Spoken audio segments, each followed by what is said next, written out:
in, and I believe we're going to gain insight as regards to what's been going on in the northern part of Nigeria through the various speakers that will be speaking this morning or this evening in Nigeria.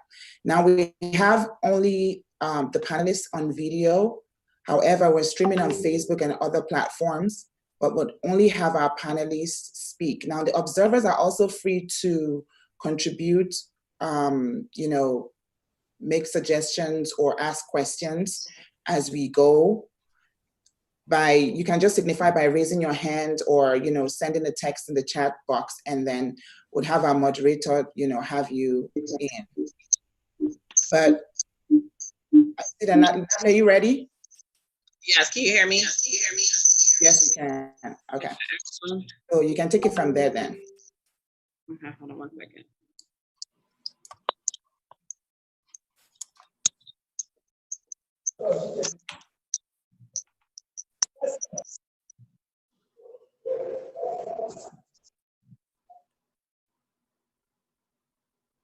All right, good morning, everyone. How are you doing? Okay. It sounds like it's a backup echo. Can everyone hear me? It sounds like there's a backup. Oh, no. Can't hear you. Okay. Well, we guys want to welcome you all. We're just honored, and it's a privilege to have everyone to join us today because we know there's so many concerns and we want to have answers to it. So we want to take the time out to have everyone to introduce themselves. So can we start with you, Karen, and go all the way around to George? Oh, my name's Karen, actually Fitzpatrick Tully, and I'm friends with Magna Faith. We met with through an organization in Maryland. I'm just here as an observer. If I can help in any way, that'd be great. Taking the time out to join us today. Oh, thank you. Well, I'm interested. I'm very interested. All right, Mr. George, tell us about you. Yes, so my name is George Parker. I'm Executive Director of Revealing Light Ministries. We've been in existence for 5 years. We started in Uganda, but we have a presence in 12 different countries. And the focus of our ministry, we are a faith-based ministry, is dealing with the issue of trauma. Oh, I like that, trauma. That's good. Well, thank you for all your work and efforts, Mr. George. We know we know you are touching many people's lives. All right, Dr. Stanley, talk to us. Tell us about you. Yes. How's everybody? It's very hot around here in Maryland. I'm Dr. Stanley Onye, a professor of government and politics. I've been teaching at various universities in the Washington metro area. And recently I took a sabbatical from UDC. But right now I'm running my own consulting company, Snacko consulting to some local governments around here and even some governments in Nigeria, as well as some nonprofit organizations.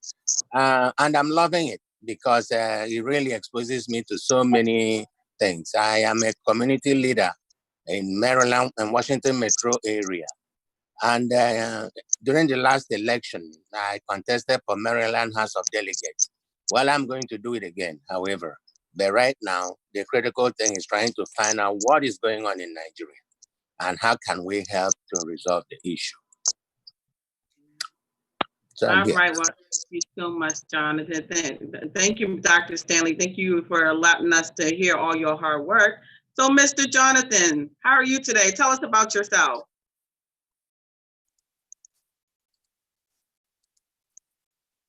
Yeah. Jonathan, I'm about to say you have to unmute yourself so we can hear you, sir. Have I unmuted myself now? Yes. Okay. I am Jonathan Asake. I'm from Nigeria. I'm right now in the city of Kaduna. I'm a former member of the Nigeria's House of Representatives. And currently I am the national president of the Southern Kaduna People's Union. Thank you. All right, thank you, Jonathan. We appreciate your work. Thank you for sharing with us. Mr. Kyle, how are you today? Tell us a little bit about yourself. Great, I'm Kyle Apps. co-founder of ICON International Committee on Nigeria, having lived in Nigeria since 2000 as a missionary, ECWA SA and missionary. I know several people, so greetings to all the people on the call, and good to see their faces and hear their voices. So it's a privilege to be here. Well, it's an honor to have you to join us today as well. All right, everyone. Are you guys ready to let everyone know our opinions and what we think about what's going on in Kaduna? Because this was about, we have to be able to make a difference and be able to be impactful and share what we believe so that will help the people that's hearing us today. This is the way to have our voices be heard so we can help make a difference. And so let me start with our introduction. You're on War Desk News Live. War Desk News welcomes you to her Manhattan virtual conference. The theme is rather quizzical, pause your title. Is the allegation that Governor El-Rufai is supporting prolonged insecurity in southern Kaduna baseline. Is this true or is this false? While the killing in southern Kaduna continues, the governor claims to have spent no less than 60 billion naira on security in the state, yet held that peace is possible only through the people. Is that possible? Our governor plays an important, vital part of that as well. While the killing in southern Kaduna continues, the governor claimed that the opinions that it has to do with the difference between religion and ethnic backgrounds. The governor's utterance bias is not only worsening the situation, but prolonging the slaughter. Some others, especially the governor himself, always hold that the slaughter is not local to southern Kaduna alone, but a statewide problem. Is that true? What do we think about that? The governor thinks that the attention on southern Kaduna is basically because of the religious ethnic correlation. Given to the crisis yesterday, August, the governor went on to ask emirs and chiefs to mention any village or community that has been sacked and occupied, claiming there was no such as far as he could tell.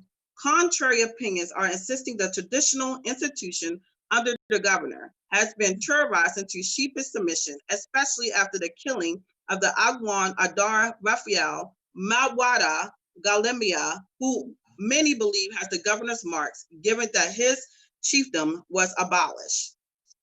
This conference aims to scrutinize the allegation that Governor El-Rufai is actually supporting prolonged insecurity in southern Kaduna. However, we want to allow our audience to decide for themselves whether the allegations are baseless or not.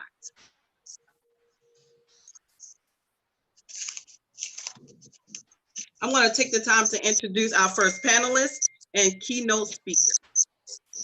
Her name is Dee Largison. Dee is Executive Director and Funder Member. Dee Largison of Save the Persecuted Christians is working to raise awareness about the flight of at least 300 million Christians and extreme violence and injustice in countries around the world. The organization, a U.S. national coalition of nearly 200 leaders and a grassroots organization of thousands, began in February 2018 and reorganized as a formal charitable organization in December 2018. She has well-established professional associations with members of congressional delegations and current past members on both sides of the aisle. She regularly commutes and keeps in past members of Congress.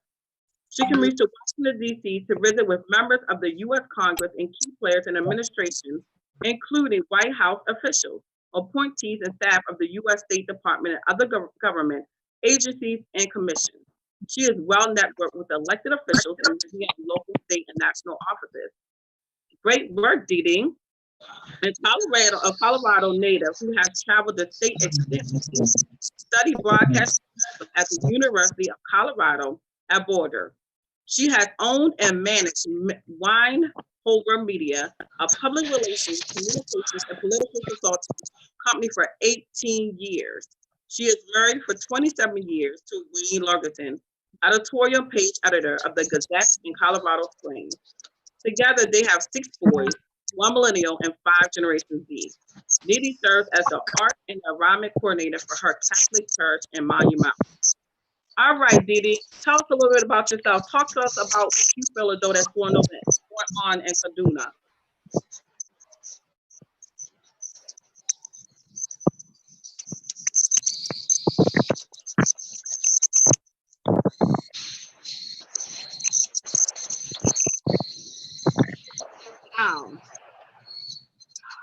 Talbert.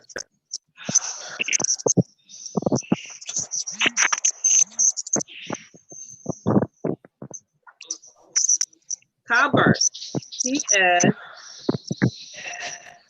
Kyle has worked for 20 years in relief and development and community development with various agencies, food for the hungry, relief committee, sports, and SIM. In Nigeria, he led various projects. Natalie. Widows and orphans care, income generating projects. Hello, Natalie. We can't hear you. I think noise is coming from your noise. You want to mute for a second so we're certain where it's coming from. Okay, so that's coming from Natalie. Yeah. So just hold. Okay. Hi all. Okay. Hello. Hi all. This is Dee Dee. I'm so sorry. I was having technical difficulties. Can you hear me? Yes, we can. My deepest apologies. I have been on and listening, and I thank you. I'm honored to be among my esteemed colleagues to discuss the pressing concern is the allegation that Governor Nasir El-Rufai is supporting prolonged insecurity in southern Kaduna Baseless. No, it's not baseless. Governor El-Rufai is one of a cadre of politicians utterly failing to protect the lives and livelihoods of the Christian citizens of northern Nigeria and the Middle Belt. Certainly, too many innocents of all beliefs have perished in the endless bloodbath of violence that plagues Nigeria. But by far and away, the majority of those who have been slain, injured, and rendered homeless are Christian. The obviously biased Governor El-Rufai, a Muslim Fulani, has shown time and again through action and inaction his preference and protection for those who share his faith and ethnicity. I'm Dee Dee Laugesen, Executive Director of the US-based nonprofit Save the Persecuted Christians. We are a broad, transpartisan, multi-faith coalition of nearly 200 other nonprofits and faith leaders concerned that Americans don't understand the gravity of the violence facing Christians in a record number of countries around the world.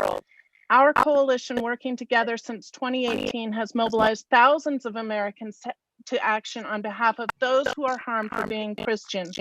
And while we are primarily focused on the plight of Christians, our advocacy extends to others who are also persecuted for their faith or belief. As the US administration, from the President and Vice President to the Secretary of State and the Ambassador on International Religious Freedom have said, our God-given human rights to freedom of religion and belief is foundational to all other freedoms, those protected in our Constitution and those promoted worldwide in the Universal Declaration on Human Rights. Together, our coalition seeks to engage policymakers and officials that we might create real costs for those who marginalize, terrorize, and murder believers, that we might hold them to account for their crimes against humanity.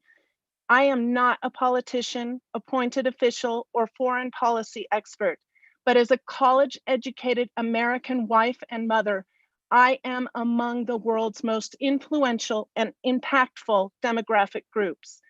I was first awakened from my peaceful ignorance to the gravity of religious-based violence in the world when ISIS swept across Iraq and Syria in a campaign to wipe Christians, Yazidis, and moderate Muslims off the map. That's how I came to be part of Save the Persecuted Christians. Then I watched in horror as dozens of Plateau State villages went up in flame and murder and mayhem erupted as US Ambassador to International Religious Freedom Sam Brownback departed Nigeria at the end of June in 2018. Something must be done for Nigeria, I thought, and my coalition fellows, including former Congressman Frank Wolf, agreed.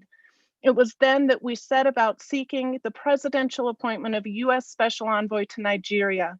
As part of that effort, I made it a priority to listen and learn from Nigerians, that I might be informed and enabled to lift my voice this side of the Atlantic. It can be hard for an American wife and mother like myself to relate to the daily terror those in southern Kaduna and elsewhere in Nigeria are living with 24 hours a day, 7 days a week. I've only just returned from a family funeral. Along the way, I thought and prayed about those in Nigeria who cannot even attend a solemn funeral without fear of being slaughtered on the way. I look at my 6 sons and I wonder, what would it be like to live with fear for their lives every single day? With recent unrest in America, that reality is closer to home than ever before. In reaching out for information, I came to know of the Adara chiefdom in Kaduna and began following their plight. I watched as violence erupted in the marketplace and 20 Adara youth were hauled off to jail, while others involved were left to roam free. I watched and read about the unsolved kidnapping and murder of the Agam Adara. Again, this case has gone unsolved, uninvestigated, and no one has been brought to book. Then I watched with dismay as violence erupted across Kaduna at the time of national and state elections in February last year, which continued unabated well into April and beyond. I brought reports to the International Religious Freedom Roundtable and alerted officials in various US agencies to the incessant and reportedly religious-based violence. It was then that I came to know members of the Adara who helped me understand on a microscopic level what is happening across the Middle Belt and northern Nigeria, and which has spread to at least 33 of Nigeria's 36 states. Following the death of the Agam Adara, Dr. Galadima Maiwada, the Adara leadership was informed of the dissolution of their first-class chiefdom by unilateral writ of Governor El-Rufai and against the popular will of the people. In fact, it was done without their consideration nor consent. And this mostly Christian Adara chiefdom was separated into different governing groups, and one of those being a newly formed emirate. So you're putting the Christians under the leadership of an emir, and the Adara were very much opposed to this. Seeking a reversal, the Adara took the matter to court. The case continues to this day, languishing in courts, with Governor El-Rufai's administration initiating multiple delays. What got me is that within a week of the first hearing on that Adara case, at the end of January in 2019, the violence that erupted near to and during the elections began. A Christian village in Kaduna was attacked by what witnesses said were marauding Fulani shouting Allahu Akbar and hacking or shooting to death everyone they encountered, including a pregnant woman and a blind grandmother. Showing no concern for the victims, instead, Governor El-Rufai struck back. Within the week, the night before scheduled presidential elections, Governor El-Rufai's spokesperson unilaterally and without the confirming presence of state security officials announced reprisal attacks that he said killed 66 Fulani. When questions arose concerning the validity of the governor's report, he doubled down and increased the casualty count to over 130. Anyone who dared to question his account, including a citizen journalist and a national human rights advocate, were intimidated and interrogated by the state. While the violence against the mostly Christian Adara in Kaduna continued, the governor failed to show concern for the Adara victims. Increased security was nowhere to be seen, and rather than seek an end to the violence without bias, Governor El-Rufai arrested 7 Adara elders for the as yet questionable reprisal violence against the mostly Muslim Fulani. Frustrated by this appalling injustice, my coalition decided to act. In June last year, and in coordination with International Committee on Nigeria, Kyle Apps and Stephen Anata, who are on the call today, and Congressman Frank Wolf, Save the Persecuted Christians, brought members of the Adara tribe, Ahari Bawa Magaji and Mercy Dio, to the United States to give witness to the violence in southern Kaduna. Together, we visited with members of the media, Congress, and the administration, including the Vice President's office. These witnesses told compelling stories about the travesty of terror being met out to Christian villagers of southern Kaduna. They unequivocally said the violence is ethno-religious based and is supported by the complicit actions on behalf of El-Rufai's government. Since then, we have continued to follow.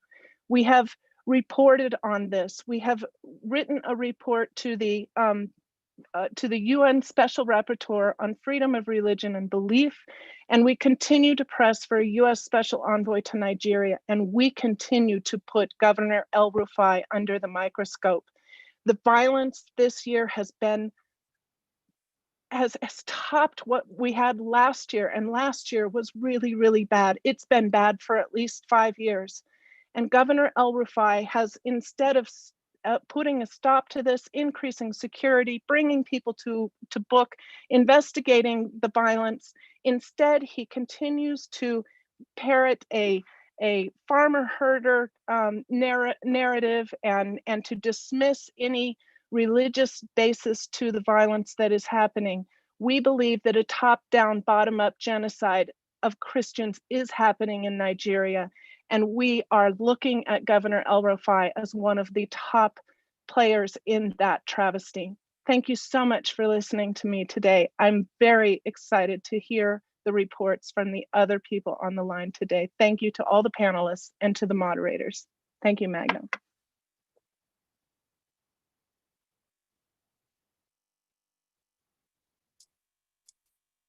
Didi, thank you for such a profound speech and an opening statement. That was amazing and very apt. We're so honored to have you on here because we, myself and people around the world, have seen the work and your passion for the people of Southern Kaduna, and and that's why we're able to contact you and bring you on this platform to continue to tell the story of the Adara people and the rest of, very many Christians who have been killed senselessly around Nigeria. Next on our program would be Kyle Epps. the reading of Kyle Epps. So Natalie, do you want to go on? Kyle Epps' bio, another Yes. advocate for the people of Nigeria. All right, so let's talk here a little bit about Kyle. Kyle has worked 20 years in relief and development and community development with various agencies. Food for the Hungry, Christian Reformed World, Relief Committees, Sports Friends, and STEM. Serving in Nigeria, he led various projects that included widows and orphan care, home generating projects, literacy, and health, also coordinated projects for internally displaced peoples due to conflicts in 2001, 2004, and 2011 in Wukta Tokum and Jos Bokora. The past 12 years, Kyle has been serving with Sports Friends, which utilizes sports to develop communities in Nigeria, Niger, Ghana, Senegal, and Burkina Faso by partnering with indigenous institutions and local individuals. He served as consular warden for the U.S. Embassy in Nigeria, as well as various committees in Nigeria, both government and NGO, but also as a board member and panel delegate for microfinance relief and development projects. Over 20 years of experience in their international nonprofit and non-governmental organization sector, implementing programs through identifying and developing methods of serving target populations. That's an interesting bio. So Kyle, tell us a little bit about what your intake on this, what's going on in Kaduna. Great, thank you for this opportunity. I'll just be brief. I think Didi outlined it very well. Good to hear that. As some of you know, we do a silent slaughter, silenceslaughternigeria.com as an incident tracker. And just in July alone, we've got 336 deaths. Over 100 of those deaths were in southern Kaduna alone. That's in July, 1 month. And since January, over 2,450 deaths. We're already up to 2,500. That should change that. last year alone, it was 1,750 deaths. I mean, we're not even halfway through. We're just over halfway through the year, and already we're over 2,500 deaths. So this is beyond an emergency right now. So I think as ICON has worked with groups like STPC, Dee's group, as well as with the Board Desk and other groups, and we've worked with several people on this call. We're on the ground. We're just committed to the fact of raising this. We're calling it a silent slaughter. We just released our data report, Nigeria's silent slaughter, genocide in Nigeria, and we have to call it what it is. It's a genocide. If people like Governor Nasser El-Rufai can continue to push blame here and deny this and deny that, then he needs to be brought to justice in the fact of international pressure, along with local pressure, but he seems to be turning his ears to much of what goes on. Honorable Sake here, who's raised countless times atrocities, brought in denomination leaders and church leaders to show the world what's going on. He's not even being listened to outside because El-Rufai has continued to deny it and say, oh, it's a long historical battle that goes on. If it's a long historical battle, that should give you something to do, something to rise up and help, but he's not. So I think that now more than ever, we need a global attention towards this, these human rights, this freedom of religion and beliefs, especially specifically as it's due to attacks against Christians. So I'm just here to say that now more than ever, the international community needs to rise up, come together alongside our Nigerian brothers and sisters and stop the silent slaughter. So I appreciate this time, appreciate this forum. Thank you. Absolutely. Thank you very much, Kyle. Right now, we're going to go ahead and watch a video. And right after the video, we're going to have Honorable Jonathan Asake, present what he has to present. Now, it's imperative that we honor, our Southern Kaduna people, folk who are on this platform, because this is all about them. This is all about the people of Southern Kaduna. This is all about the Christians who have been senselessly killed, in Nigeria. And so we are building up until we have, of course, Honorable Jonathan Asake, Honorable Mesamari, and many more speakers from the Southern Kaduna region. But let's see this video quickly. Hold on.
Was everyone able to see the video?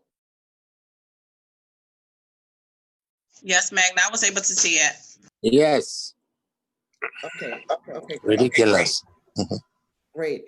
So it would be nice for us to have, thoughts on that video. But before we go there, I would like for George, our director in Nigeria, Borders Nigeria, to go ahead and introduce Honorable Jonathan Asake, who will be speaking next.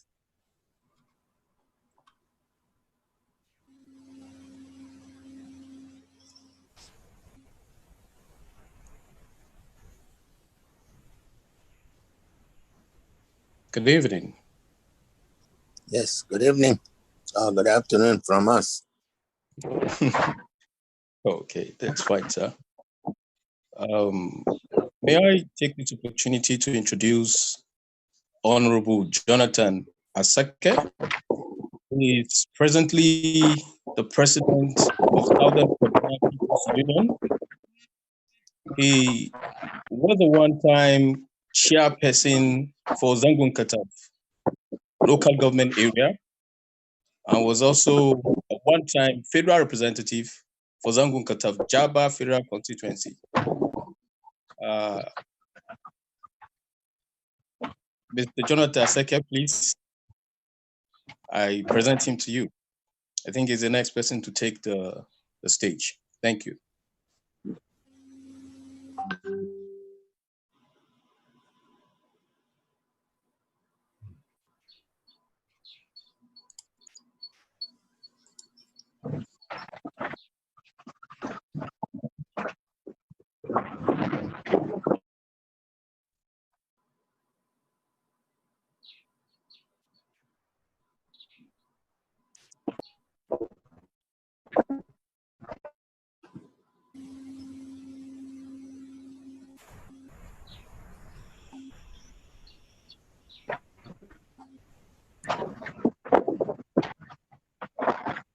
Honorable Jonathan, can you hear us?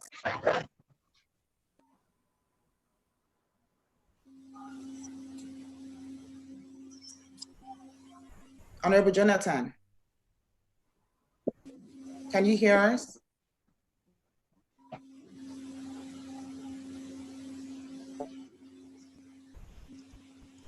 I think he's having issues with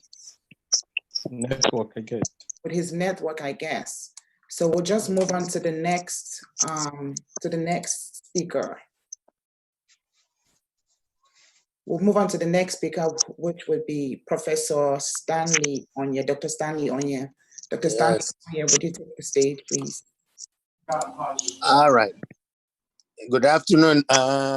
Good morning, everybody. Good morning. I'm coming to you from Maryland, and I want to also say that I'm a Nigerian that left Nigeria in 1970, but has been traveling back and forth to Nigeria over the years. I remember how beautiful Nigeria used to be, how communal Nigerian society ought to be. But going down to this particular important question, I like Magna Faith and the way that she is really approaching this.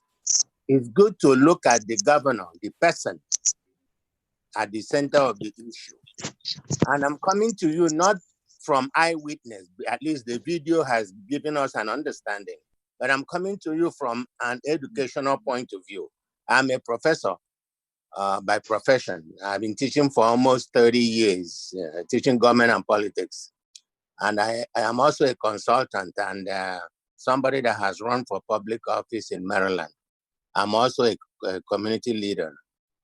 And most of the time our question centers, why is it that every time you open up the news magazine, anywhere, radio, what you see are gory bodies being killed, people killed, slaughtered like nothing. In other words, one of my students used to ask me, are Nigerians animals? Why is it that they have no sympathy or respect for human life? And it seems to really, really, when you think about it, concentrate around the Kaduna area, Christians, Muslims, and everything else.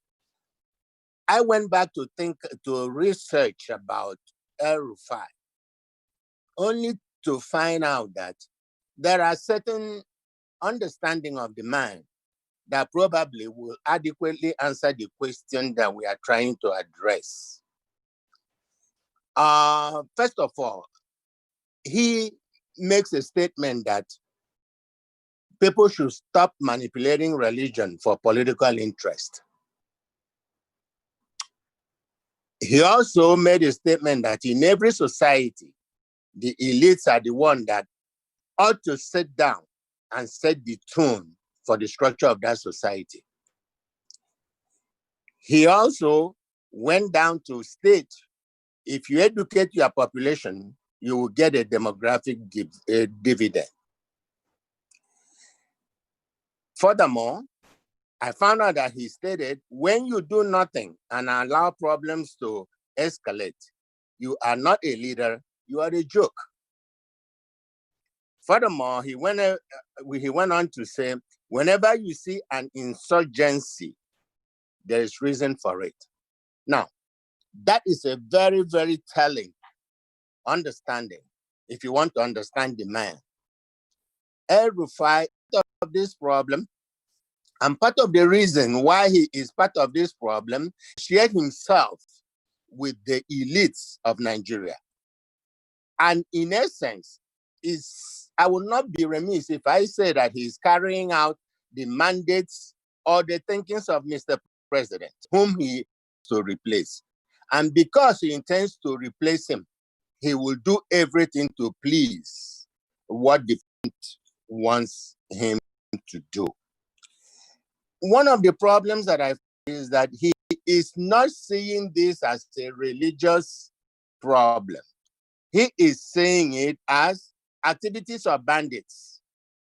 In other words, he is calling all these people bandits, and in all essence, all his activities center around the southern Kaduna. That is where the military is set up. That's where the military carry out what they want them to do.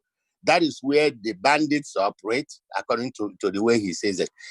Because he sees them as bandits, he, in essence, has no clue or does not want to address the killings of Christians and the maiming of Christians. In other words, he is not devoting enough resources to take care of this insurgency. He is not even interested in making sure that is addressed.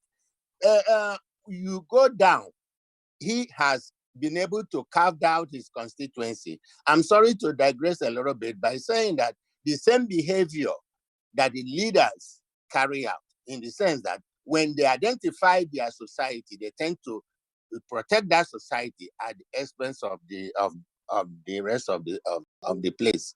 Yes, killing of citizens in Nigeria is very, very ridiculous. Yes, it boils down that the governor is not doing his work. The governor is encouraging them because the governor wants them to back him in all the endeavors that he's carrying out. So, in essence, the southern part is now a war front, and we are all calling on international organizations to help us bring this out so that Governor El-Rufai will know that the eyes of the world is on him. He is not exonerated from this problem. And in answering the question, is his problem. Thank you. Thank you very much, Dr. Onye. Thank you very much for shedding light on Governor El-Rufai's activities in Kaduna and how he has been complacent and non-active in ensuring that the people of Southern Kaduna are safe. Now we're going to go ahead and listen to Honorable Jonathan Asake. Can you hear us now, sir?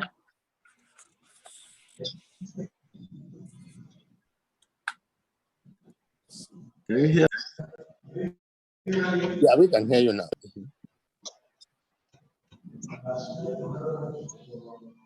Honorable, are you able to hear us now? Yeah, I can hear you. Can you hear me? Yes, we can. Okay, thank you very much for this opportunity. I've listened to other speakers, and they actually captured everything, particularly in Adaralan, Kajuru local government. But that is just one local government out of the 12 local governments that constitute Southern Kaduna. Kaduna State as a whole consists of 23 local governments. And out of these 23 local governments, 12 are Southern Kaduna. And the Southern Kaduna people and the People's Union, the organization which I am national president, has 67 ethnic nationalities that are under this umbrella.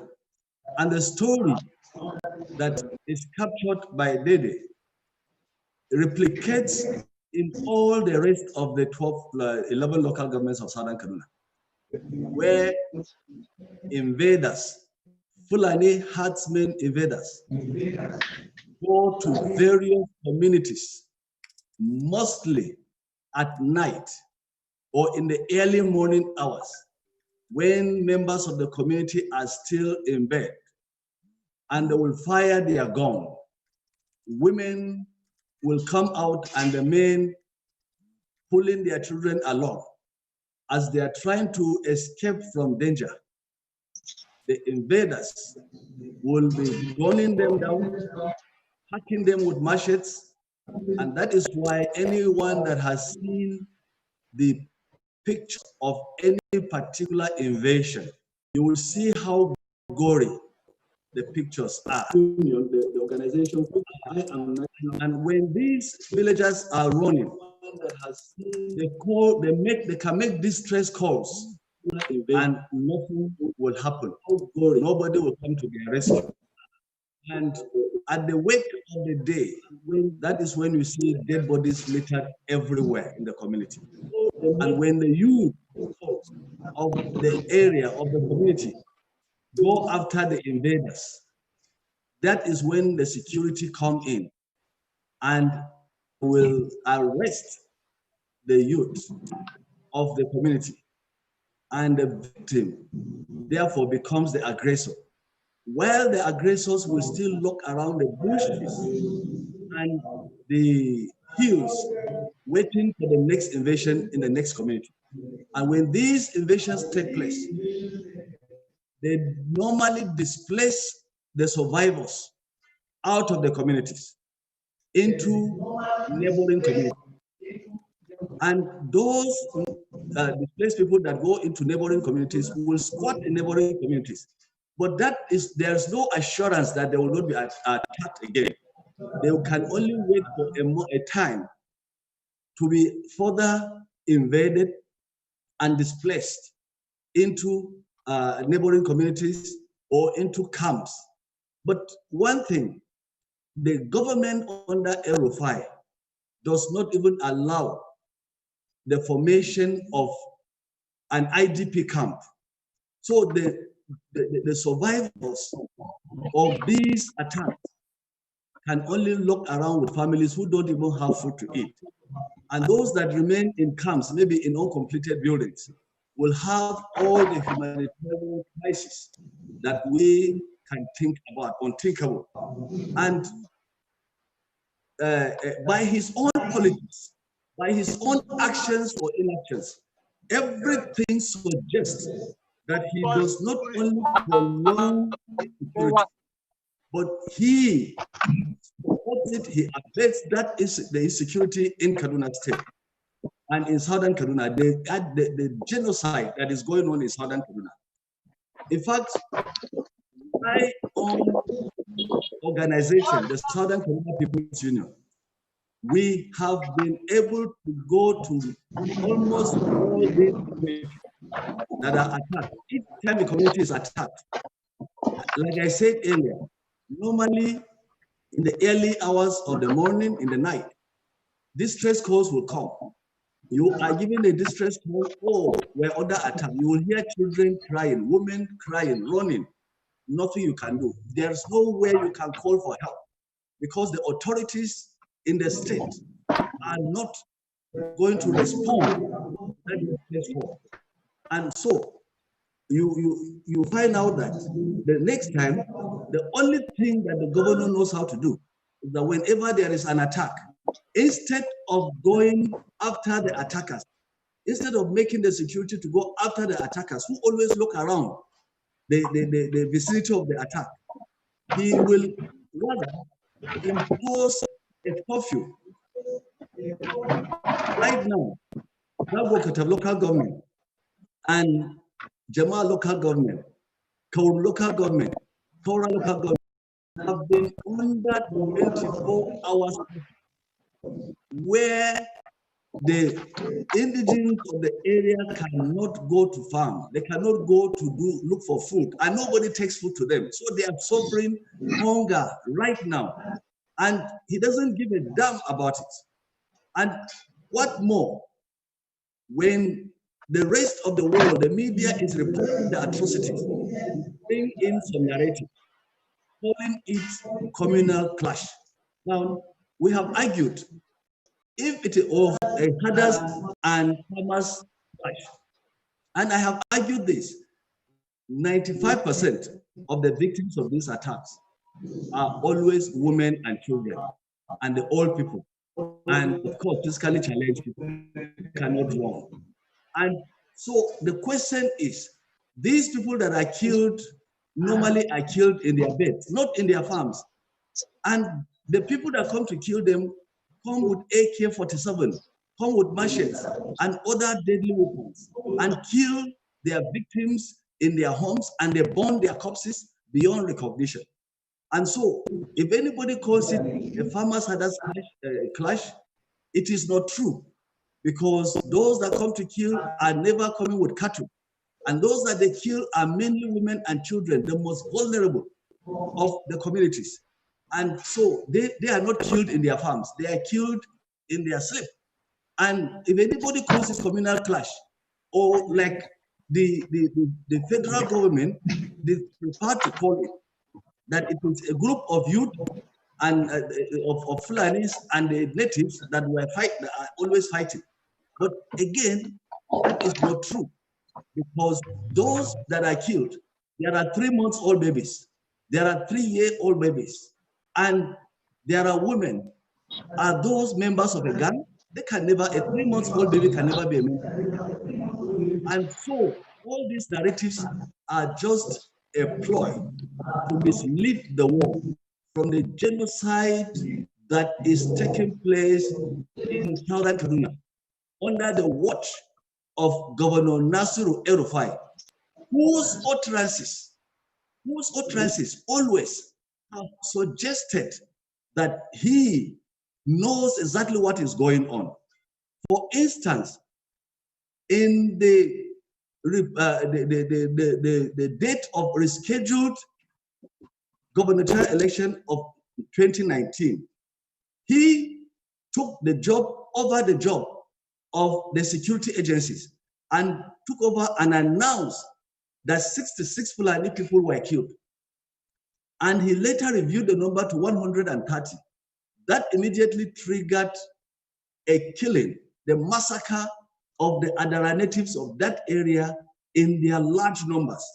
And so the utterances of the governor actually led to serious massacre, and it suggests complicity. And again, he has told the world that the killings, when the killings were going on in 2016, in Jama'ah local government, he imposed a 24 hours curfew. And within that time of the curfew, no indigent could go out. They were just kept together in one place. And those attackers came and killed that year over 800 people. The same thing happened in Zangon Katab, which just happened last month, that under the curfew, the natives are not allowed to move around, but the attackers can move around with their guns and they will never be apprehended by the security. All these massacres, no local government has been left.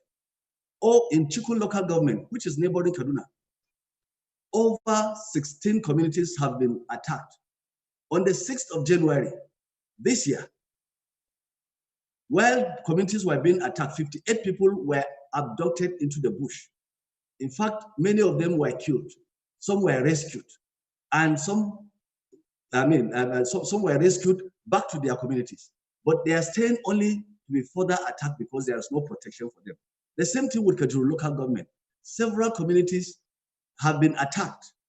And if we remember, on the 12th of May, a town called Gonarogo was attacked heavily, and 17 people were killed overnight. The next day, the attack continues for 3 days. And the attack just subsided for another 3 days. Then on the 18th of May, the attack continued in another flank of the local government, where over 15 communities were displaced. They are still in their displaced camps right now in primary schools, not in a government IDP camp. So it is only individuals and church organizations that take food and other necessities of life to the displaced people scattered all over southern Kaduna. The same story is with the rest of the local governments, like in Kaura local government, like in Kauru local government, Jama'ah local government, which with the video we saw happened last month in Jama'ah local government, where a group of youth were celebrating the wedding of one of their own, and the gunmen just went in and gone 19 of them. I mean, at the end of the day, 22 of them were dead.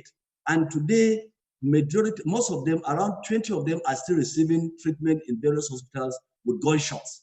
And all that we hear is that the governor explains away every attack. He never takes steps to bring the security people to go after the attackers or to apprehend them or to prosecute them. All these attacks I'm talking about, up till today, none, not a single prosecution had been made. But have there been some arrests? Yes. Members of the community have arrested some of the attackers, taking them to the security. And that is the last you will ever hear about them. And that is the story that we have in southern Kaduna every day, every time, killings. Right now, as I'm talking, I have received phone calls today that letters have been written to various communities, including my own community, that attackers will go and attack them. And there is nowhere you can go to lay a complaint to save your people. And they don't even allow the people to defend themselves. Every time, the security people will go into the homes of the natives and search their homes. When they see a den gun or a machete or a kitchen knife or even a bow and arrow that the indigenous can use to defend themselves, it is taken away. And each time there is this search of the homes of the indigenous, then everybody knows that there is going to be an attack, unprovoked attack, and on defenseless citizens. And that is what we are going through.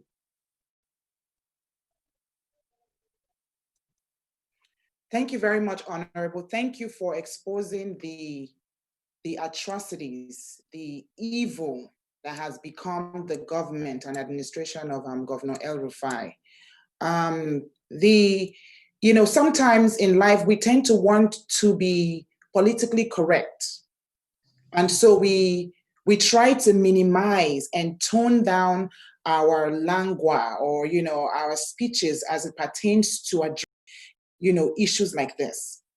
But you see, the issue in Southern Kaduna, the issue in Kaduna and all of the other, Northeastern, Northwestern, Middle Belt regions in Nigeria have undergone endless torture and persecution to the point where it has become unusual that Christians around the world, it has become uncomfortable and distasteful that Christians around the world, human rights activists, advocates, the international community has turned a blind eye on what's happening in South and of course in the rest, Northeastern, Northwestern, Middle Belt regions of Nigeria. I am super honored that we have very brave people like yourself, Honorable Jonathan. We have brave men like, of course, Mr. Dio Mesamari, and many other citizens who have, against all odds, put themselves out there to, speak and amplify the voices of, the very many slain Christians and indigenes of Southern Kaduna. We're going to go ahead and hear from another person, another great speaker, another great indigene of Southern Kaduna. Now we'll have Mr. Dio Mesamari, Mr. Dio Awemi Mesamari. Go ahead to speak, but I would like for Judge to give us, or Alheri better still, to announce or tell us a little bit about Mr. Dio Mesamari from your own perspective. Alheri.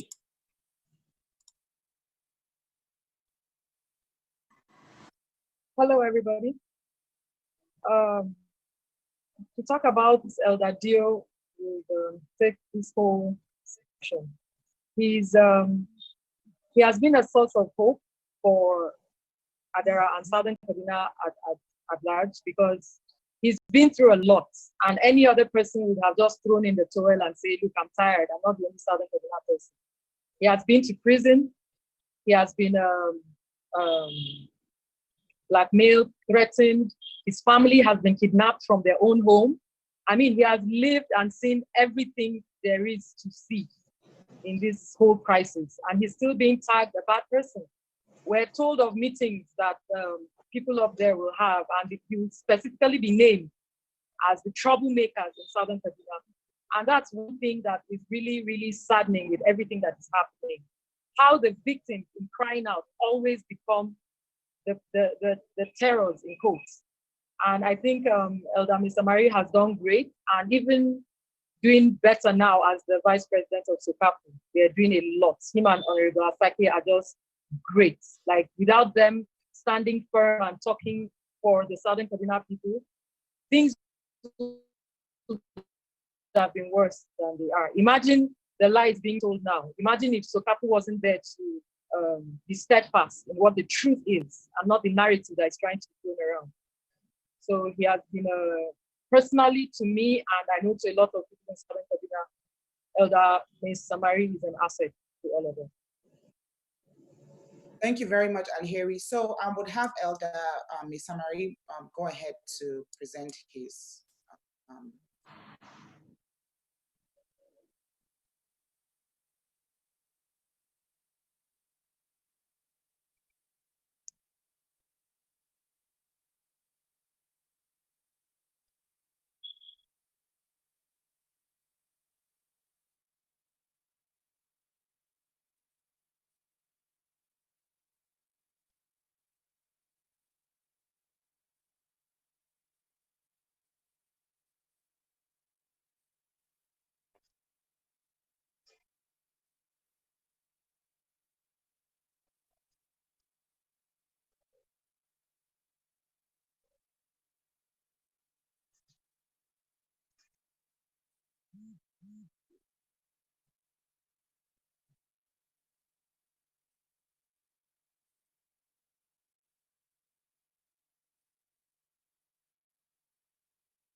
Is Elder Ms. Samari on now? Doug, can you go ahead?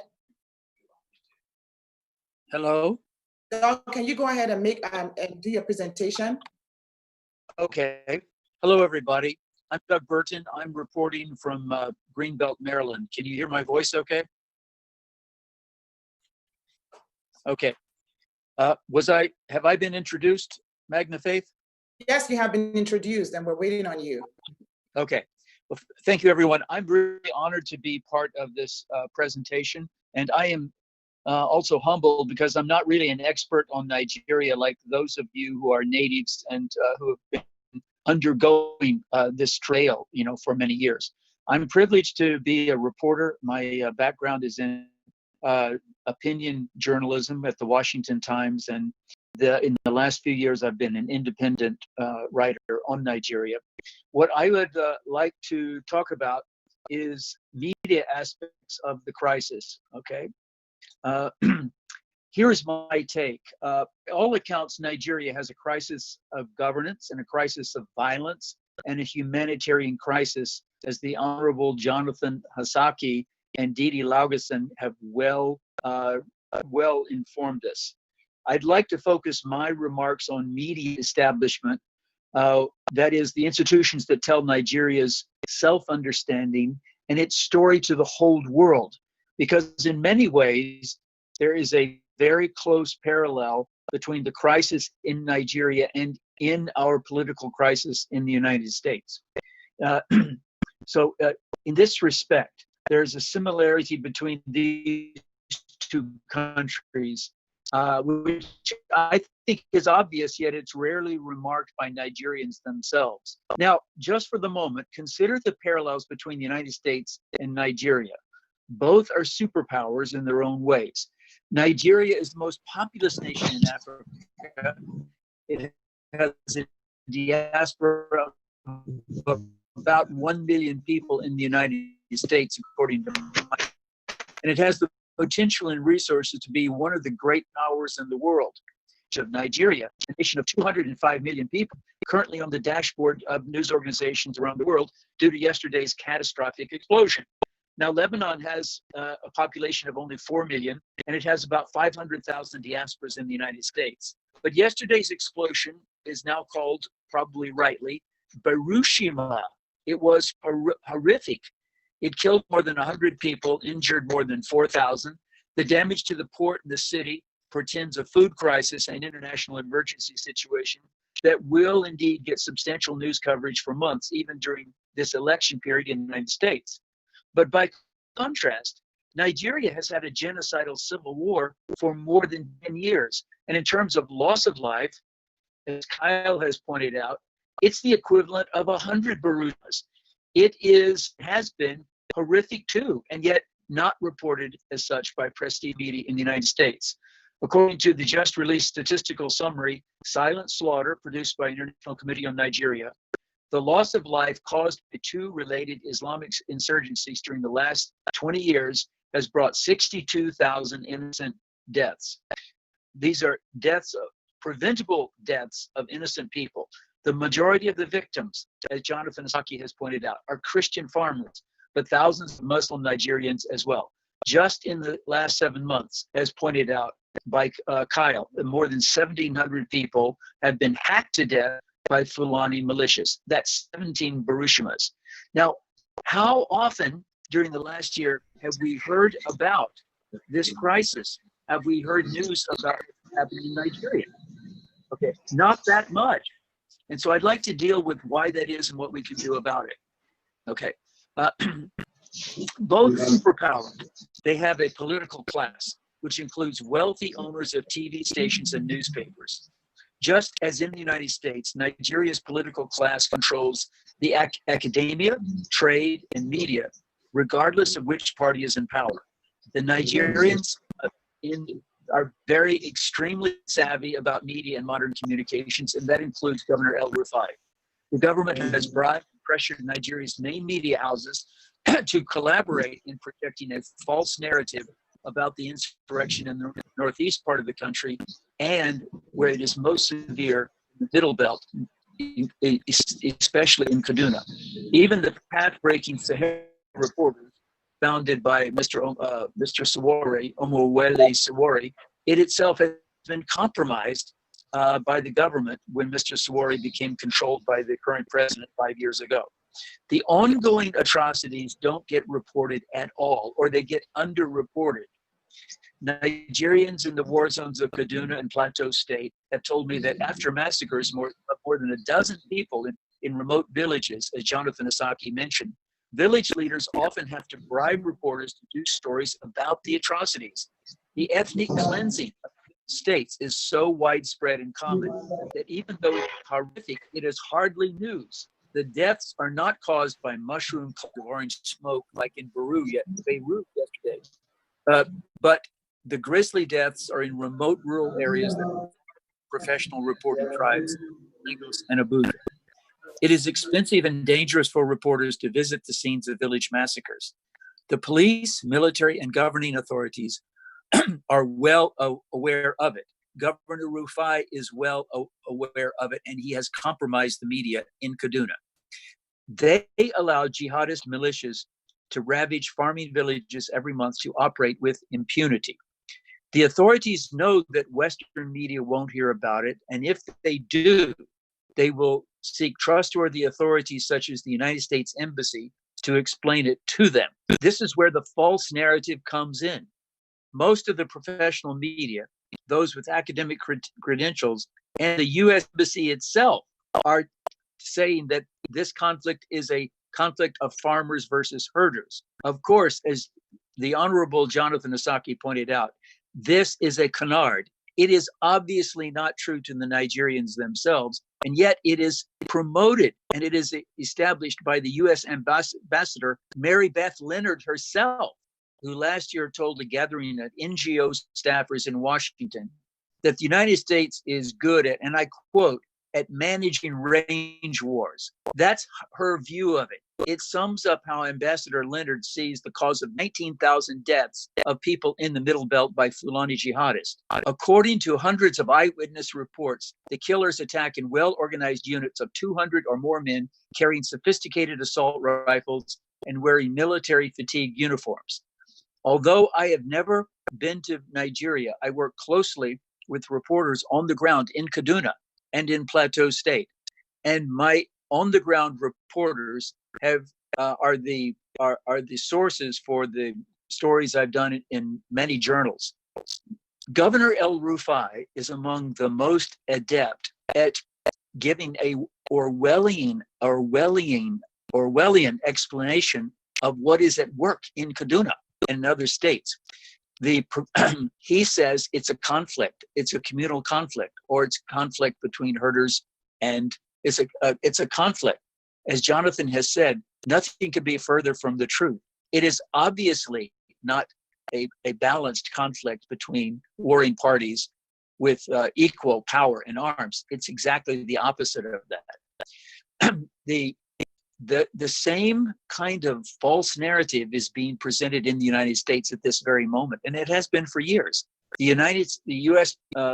Population has been told for months, for the last 3 months, that peaceful demonstrators have not rioted in 20 cities in the United States, when the American people see clearly that the opposite is true. They see for the last 60 days Antifa activists trying to burn down and to destroy the federal courthouse in Portland, Oregon.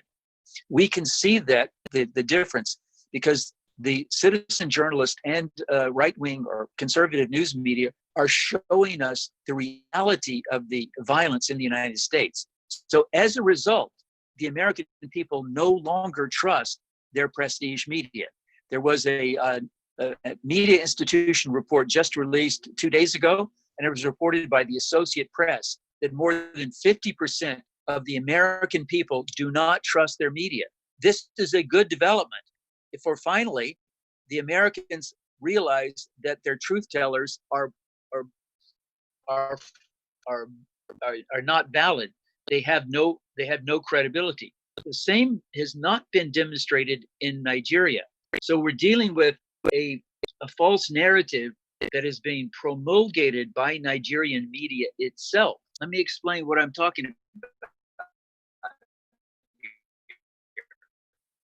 about.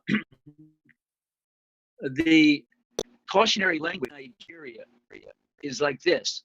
The Nigerian media are not allowed, as has been pointed out, they're not allowed to identify the terrorists who are killing people on a broad scale as terrorists. They have to refer to them as bandits or as hooligans or as gangsters. This is a convention that the Nigerian journalists themselves, because they accept, because many fear to be jailed, like our friend Mr. Stephen Keefus, who's one of the brave participants on this call. Mr. Keefus has been a source of stories about the reality of the genocide, even while he is himself underground seeking to elude arrest, because he tweeted a story that I published in April about collusion of the Nigerian military with the terrorists themselves. And I'd like to point this out.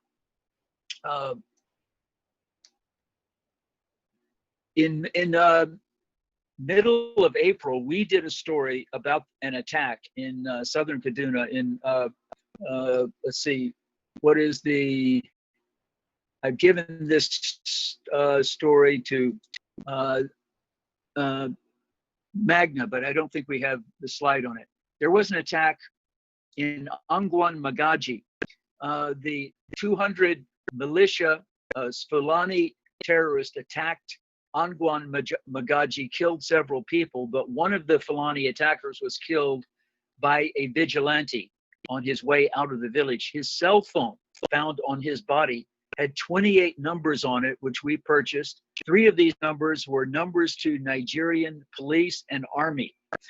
Our man on the ground called one of these numbers, and the person who answered this number was a Nigerian army corporal at a barracks in Bauchi. He was selling assault rifles to the terrorist, and we established that on the telephone call. We did a story about this, and when it was published, no Nigerian media would do a follow-up story. There has been no follow-up to this documentation of collusion. This is not the first time that Fulani terrorist cell phones have been recovered. They were recovered a month earlier and were turned over to the authorities in Jos. No follow-up was noted. There were no arrests. There were no stories. That was not the first time either. 2 years ago, cell phone was recovered in one of the Irigwe villages that was attacked, was turned over to the authorities. Nothing happened as a result of it.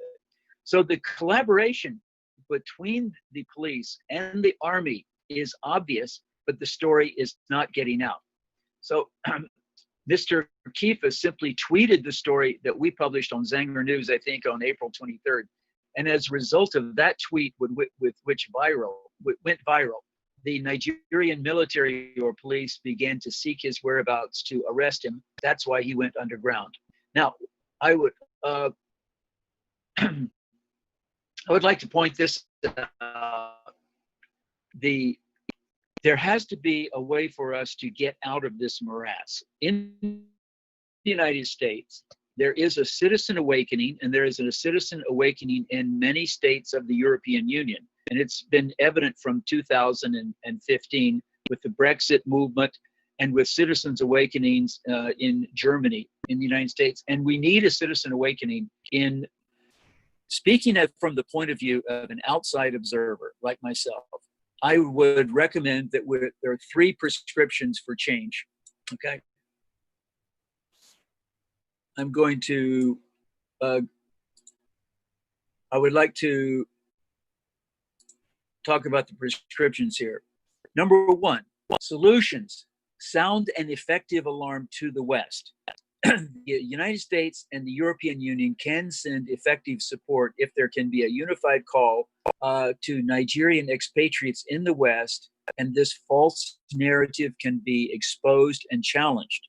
There is abundant evidence that Governor El-Rufai is a collaborator with the Fulani militias. He is actually facilitating what is happening, as Jonathan Asaki has said. This story has to get out to a larger public. The International Committee on Nigeria has done a good job, and this Save the Persecuted Christians has done a great job, and I commend Didi Laugason. They have led a movement to call for a special envoy to West Africa to help the Nigerian government to coordinate its remediation of terrorism. That by itself is not enough. There has to be a groundswell of public opinion that will give our cause and rationale and justification to make this step. So I would say first, the Nigerian diaspora in this country to speak up with a loud voice to its elected representatives, their congressmen, their senators, and to news media that are willing to cover this story. In contrast to the way Jews were assisted by American Jews 40 years ago during the Cold War, Nigerian expatriates. Now, I'm accepting the brave and very articulate people on this call, but Nigerian pastors and religious and leaders of organizations have not been seeing the ongoing genocide. It is like, as Kyle said, it is a Holocaust happening before our very eyes. With more outspoken protest, then there will be more media coverage of what's happening in West Africa. Secondly, I would like to recommend that as a group of concerned people, we urge that the persecuted minorities in Nigeria, and it's not only the Christians, we must urge that gun ownership laws must be changed and that the Nigerians themselves take initiative to arm themselves. If I have a friend in Nigeria, the first gift I want to give him is a weapon. If I can enable him to purchase weapons, though it may be legal or illegal, it doesn't matter. If Nigerians will take responsibility to arm themselves and to set up their own civil defense forces, there will be less killing. I am sure of it based upon my experience in Iraq. I spent 2 years in Iraq a few years ago during the intense time of the war there. And the difference is striking. In Iraq, in northern Iraq, where ISIS killed so many people, nearly every Iraqi family has an AK-47. Guns are very commonly owned. And this does give families a way to defend themselves. In contrast, in Nigeria, the Christian farmers are disarmed. This has to be reversed. Is to expose, the bias, expose the lies, the false narrative that has become the Nigerian, Southern Kaduna, to kind of like alter the stories, from the indigenes of Southern Kaduna and other areas, Middle Belt, and the Northeastern. We understand that mainstream media have purposely refused, mainstream media in Nigeria especially, have purposely refused to tell the story of the civilians, the innocent Christians that have been killed senselessly in the northern part of Nigeria. They have refused to amplify the voice of the children and the very many women that have been slain, that have been slaughtered and butchered like pigs and rams in Nigeria. Mainstream media have cowered. They have folded and buckled, before the knees or before the government and the administration of Buhari and El-Rufai. It is time we put our differences behind. It is time that we stop all of this sentiments and emotional speeches and come together to speak truth to power. Now, on this conference, we have, of course, the Executive Director of Save the Persecuted Christians. We have another Executive Director of ICON, the International Committee on Nigeria. We have the Executive Director of Revealing Lights Ministry. We have veteran journalist Doug Burton. We have Honorable Jonathan Asake. We have Al-Heri, who has been doing so much for the indigenes, these people right there in Kaduna. We have the Director of War Nigeria, George. We have Stephen Kefas, who is also with War Desk News. We have, a reporter and observer, Karen Tuli, and many other observers that have been anonymous for reasons. Now, we're doing all of these things, in spite or irrespective of our different goals and visions. We have come together to speak truth to power. We have come together to amplify the voices of the indigenes of Southern Kaduna and many other people who have been persecuted, who have been tortured day by day. I'm not gonna talk for too long. We're gonna go ahead and listen to Elder Maisamari. Elder Maisamari, are you ready to take the stage now?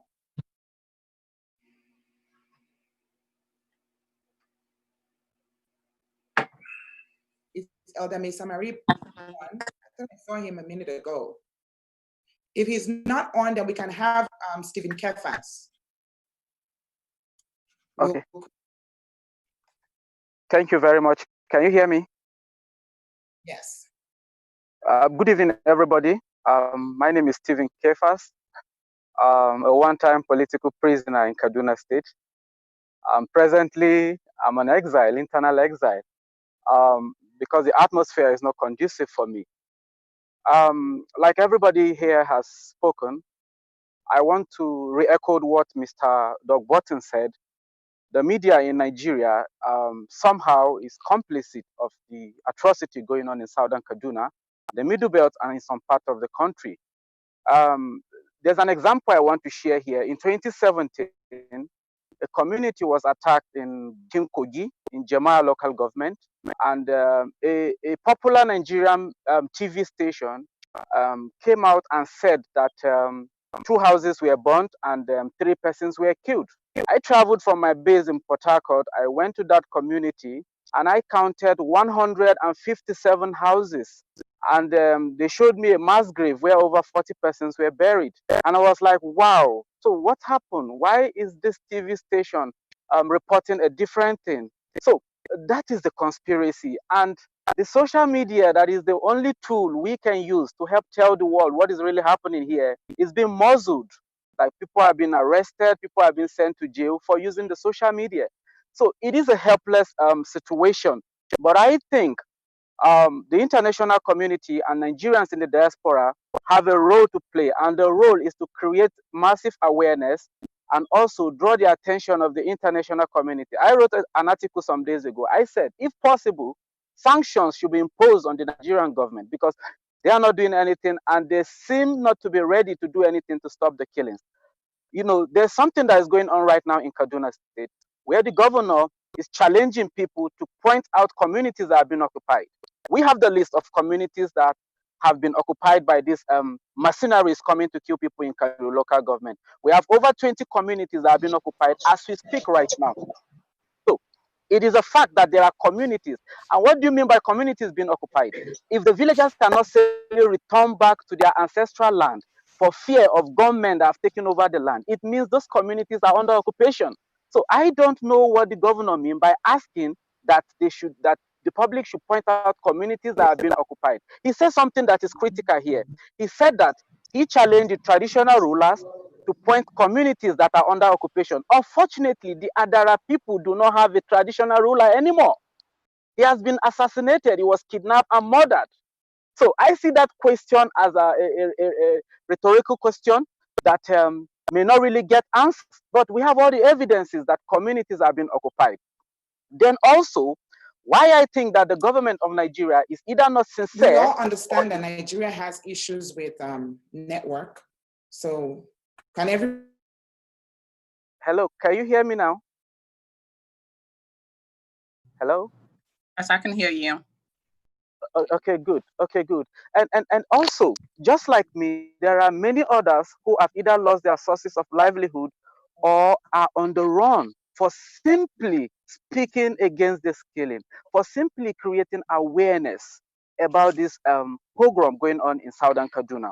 I spent 162 days in prison for simply creating awareness about these killings. So that is the situation here, and we live in fear. Our social medias are being monitored, they are being censored. You have people calling to threaten you. You can no longer go out at night. You can't even go to public places because your life is at risk.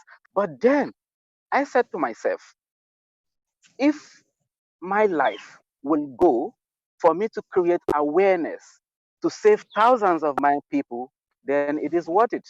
And that is what I've decided to do, no matter the consequences that comes with it. So that's the situation here. We have IDPs, we have people being killed, and even as we speak today, another community may be attacked tonight. And you have a situation where, like Honorable Asake said, the security agency, sometimes they are stationed few meters away from communities that have been attacked. And the question is, are they not hearing the gunshots? I've never handled an AK-47, but I know it's loud enough to draw attention, even somebody that is kilometers away from where it's being shot. So why are the securities not coming in? And there is a misinformation, because before the securities are being deployed, the government tell them that they are going to quell a crisis between this ethnic group and this ethnic group. So when they get there, because they've been misinformed ab initio, when they get to these communities, when these attackers come in, they are terrorists with better firepower. So the security become overwhelmed because one, they've been misinformed ab initio, even before they mobilize to this community. So The international community must come in. We are helpless. We don't have faith in our security. We have instances in Bakin Kogi. I went there and the villagers told me that during the attack, the security gathered themselves, entered their armored vehicle and locked themselves up while the villagers were being massacred. It happened in Southern Kaduna. We have all this record. So we have lost faith on the security, and we don't think that the federal government of Nigeria is ready to stop the killing.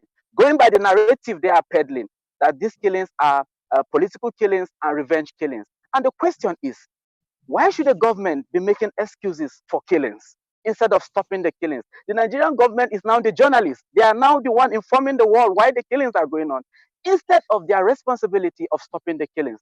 So that is the situation in Nigeria today. It is sickening, it is disheartening, and we don't know if there's any sign of an end.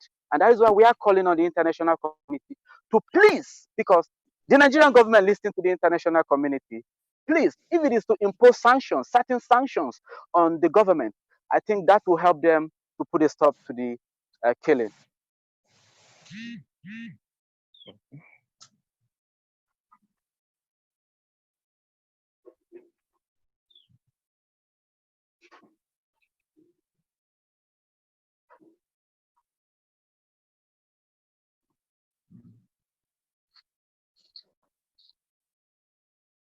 Hello?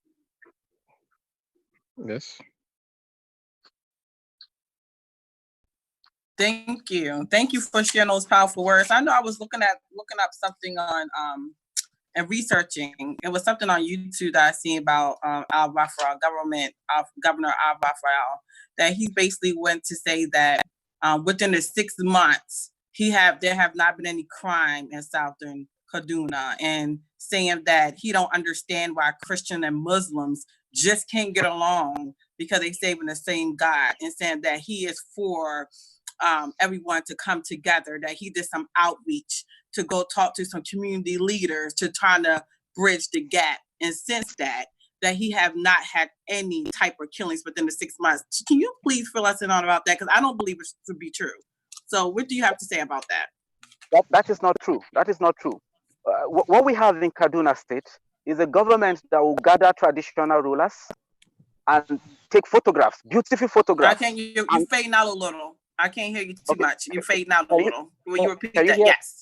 Yes. Now we have a government that will gather all the traditional rulers and the security agents and take beautiful photographs and post on the media that, look, we have brokered peace. Now, there's something that keeps happening in Kaduna. After every peace meeting or reconciliation meeting or dialogue meeting, there's always an attack the next day or few hours, sometimes even during the meeting. The last time the governor had such meetings, few hours after the meeting, a community was attacked. And for someone like me, I am asking, who are you dialoguing with? The terrorists are in the forest. You know where they are. You keep calling local indigenous people and local Fulani people to come and dialogue. What are they dialoguing for when the terrorists are still at large? So it is not true. They've always been pockets of attack. The Nigerian media has not been reporting this attack. And some of us that would have been reporting this attack frequently are under threat. So sometimes we have to run to places where there are no network, so we can't even share what is happening. So it's not true. There's never been a time for 6 months where there's no killings in Kaduna. It's not true. Well, thank you for elaborating on that, because I definitely was just, I said, let me, educate myself too and just see, have there been still more killings? Have there been slaughters? I just feel as though the same thing that going on over there in Southern Kaduna is the same thing that we face here in America, in the United States with our people here. And one thing that I was trying to teach you when I come across and what I see when you said our people fled from Nigeria. A lot of people come here from Nigeria. My heart feels for them because they's like, Natalie, you don't know the government. It's over there so crooked that one person wanted to kill me because I'm a Christian. Because I turned my ways from being a Muslim, they trying to say that I betrayed the family bloodline. So even the family turned against them and trying to kill them. So, it's really interesting. I believe that from both sides, it's bridging the gap because there's always a root cause analysis. And once even the people here in the United States understand, they are connected to that because our people have been enslaved. So everything goes hand in hand. So I just thank you guys for even sharing and being a voice to speak up because it needs to be heard. We have to be those warriors that's on the battlefield to fight for what's right. If you're gonna die for something, die for what's right. If you don't stand for something, you will fall for anything. So you know what? It's been an honor to have each panelist on here today. You know, I really appreciate you guys speaking out the works that you're doing that has not been on bad soil, and you will see the fruit of your labor. So if anyone don't have anything else to say, we're just going to continue to move forward. We're just going to end this discussion. I know Magna having slight difficulties on her end, on her phone, on her network. So, but if anyone have anything left to say with closing marks, let me know before we end this webinar.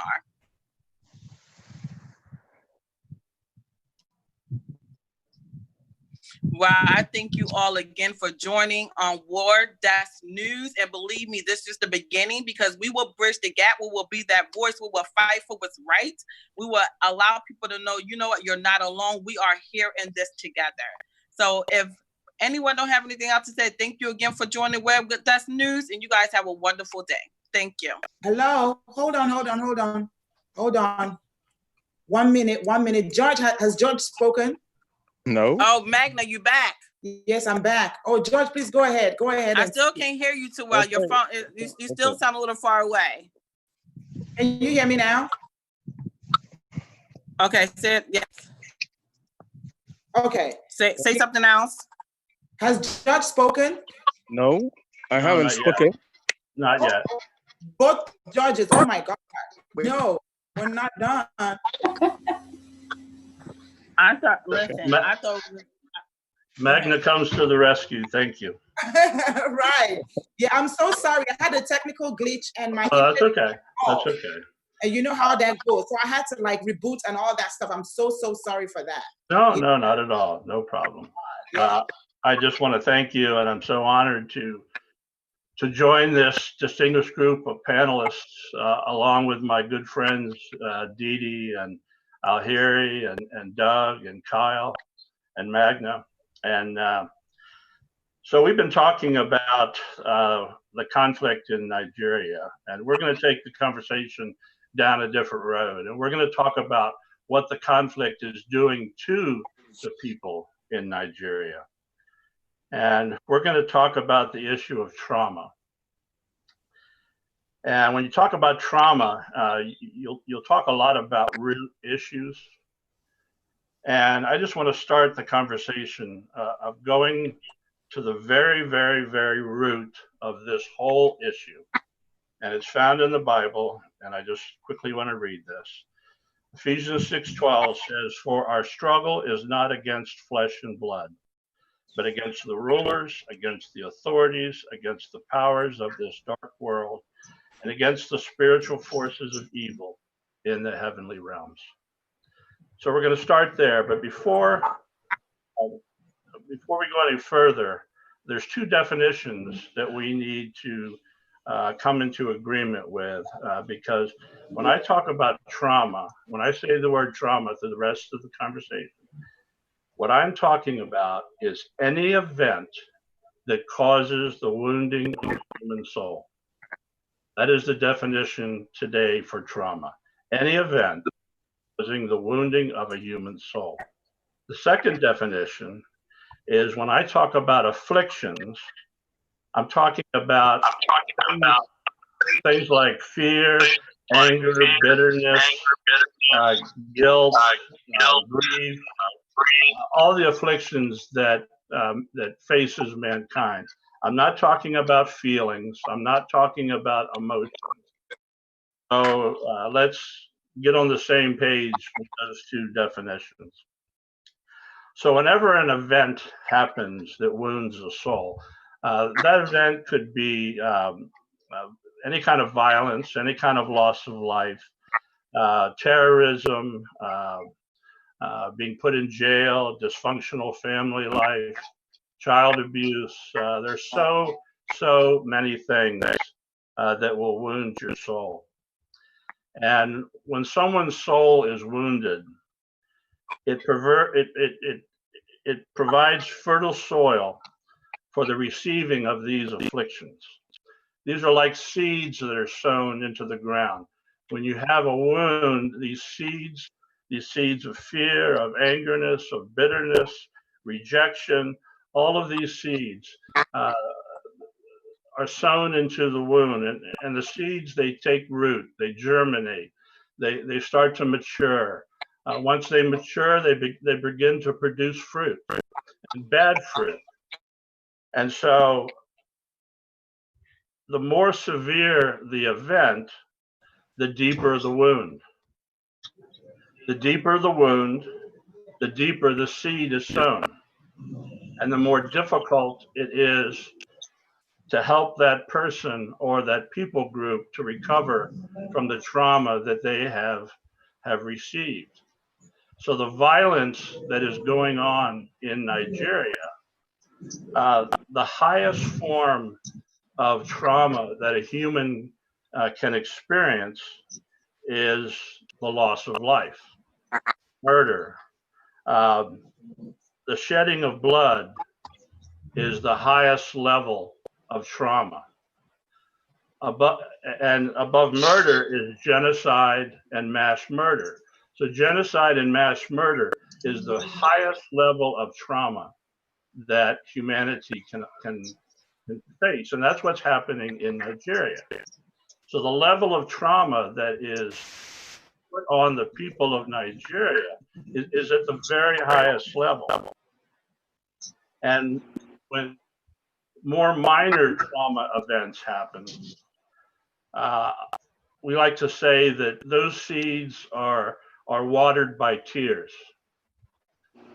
But when things like genocide, mass murder, those seeds are watered by blood.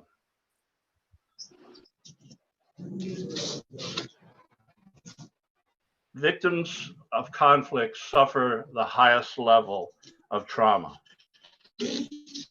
And the highest, and the affliction that is the most prevalent is fear.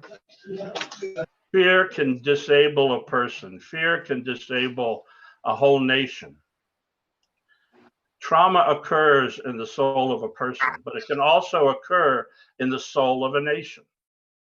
The soul of a nation is not like the soul of a person, but the cumulative souls of a nation and their culture and everything in that nation, that is the soul of the nation. And genocide and mass murder and this violence, it can wound the soul of a nation. And I learned this when I lived in Rwanda for 2 years. 1 million people killed in 90 days. And what I learned in 2 years is that even though I was there 20 years after the war, the people were still suffering from the trauma of what happened. You had to scratch the surface a little bit, but you didn't have to scratch very hard before those emotions, those afflictions would pour out. And not only the adults, but the children born after 1994, they were affected by what happened during the war. So this is my concern for the people of Nigeria, is that trauma is the most destructive force to humanity. And once the conflict stops, the trauma just begins. I like to use the example when I talk about trauma on a nation. I use the example of a wet blanket. And so this trauma that covers Nigeria, and it covers like a wet blanket.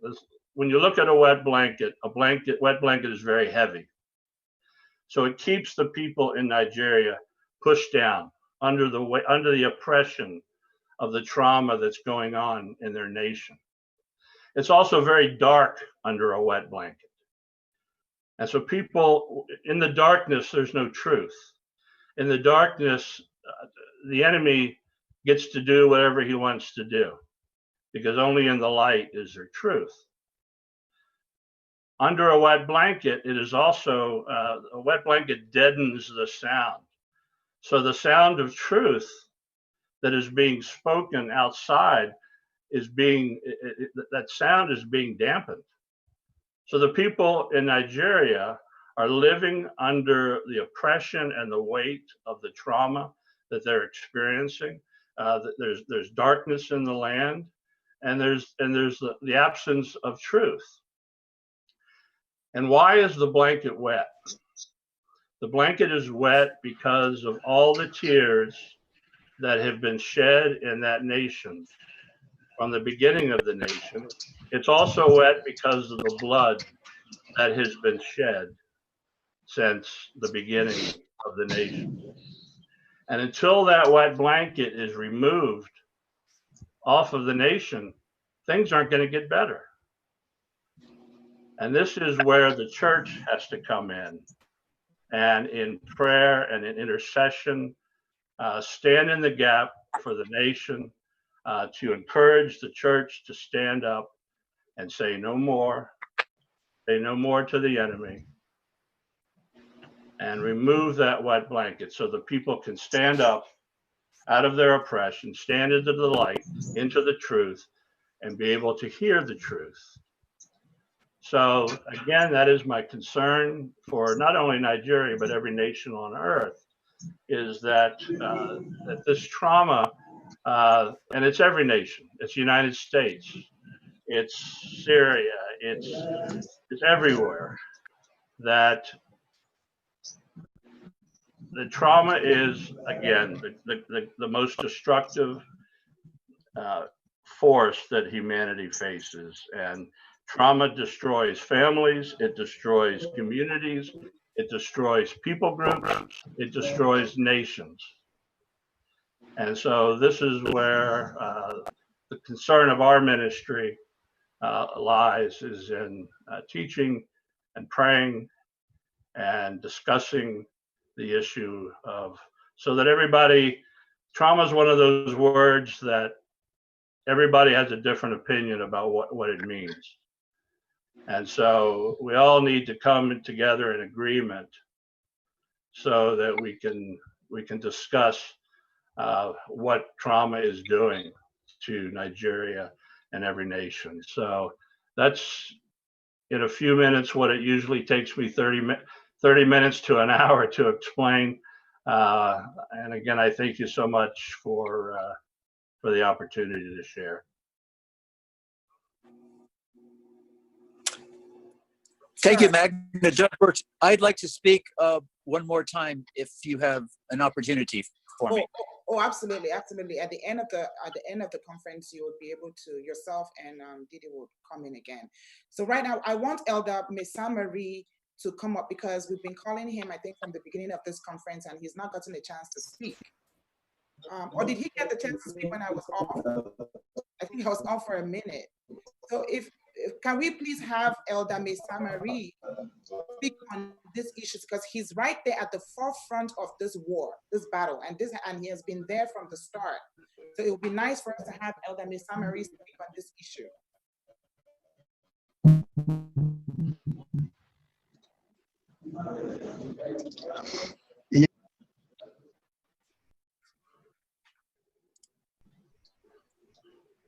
Hello. Hello, we can hear you, Elder. Okay, thank you very much. Sorry, my network has not been very cooperative. I have managed to listen to some of the speakers, and I feel highly, honored and privileged to be given this opportunity.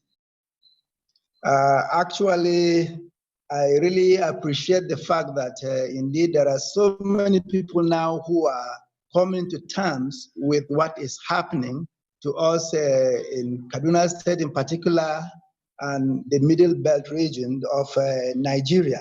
I can see a lot of people are already, very, very informed.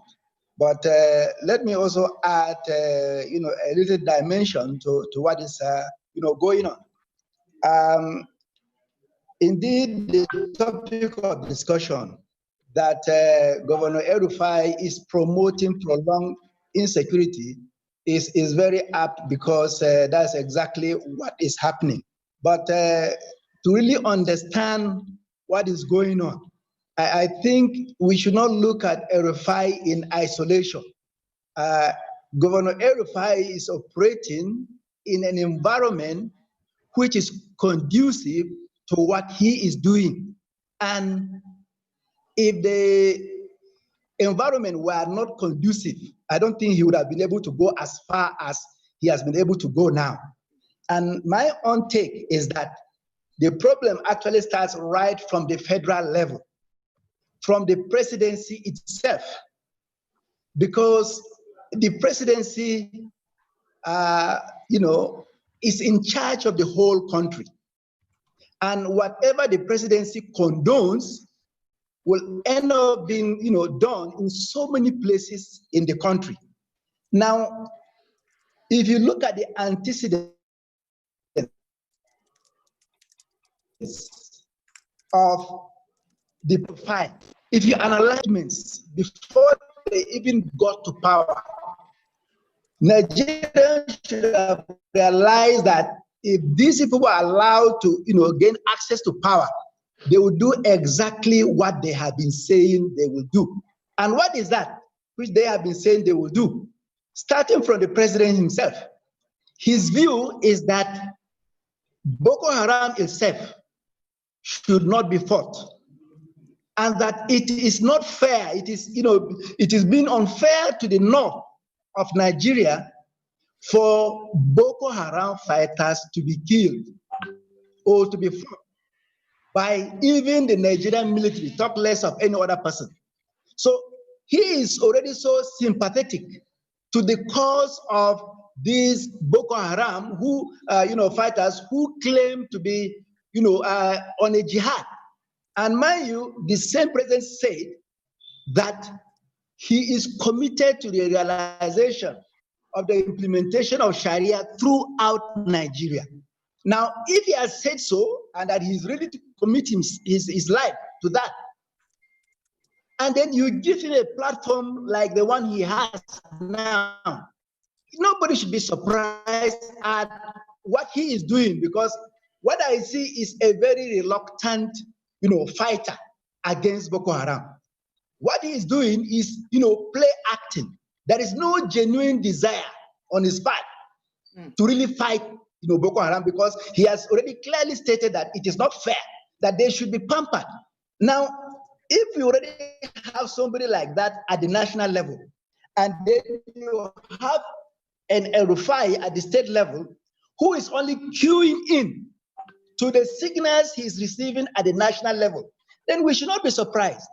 Because even El-Rufai himself, before he even became governor,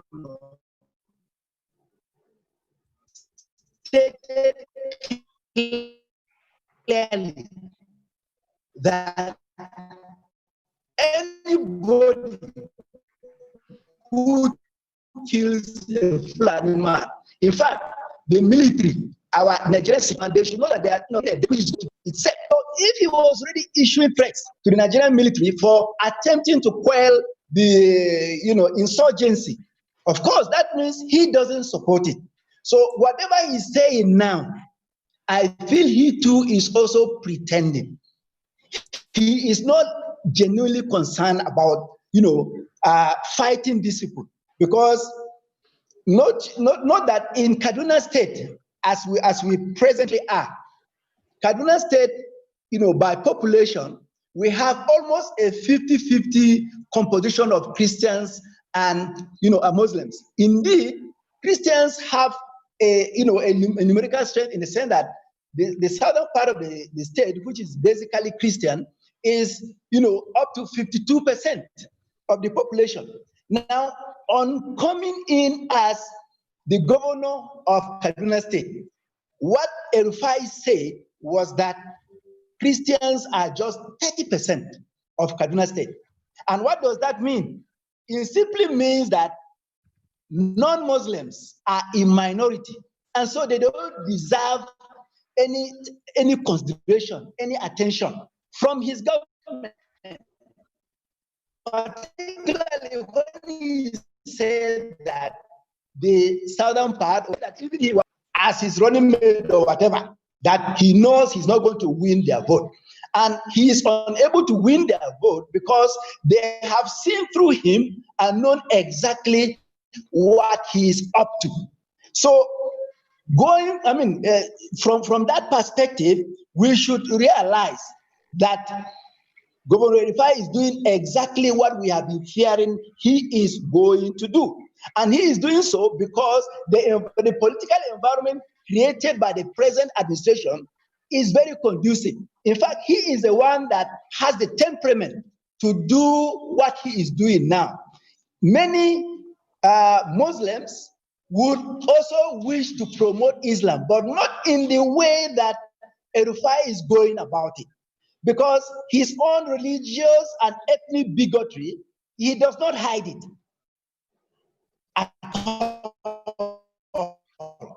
He doesn't have minorities protected by the Constitution and even international law.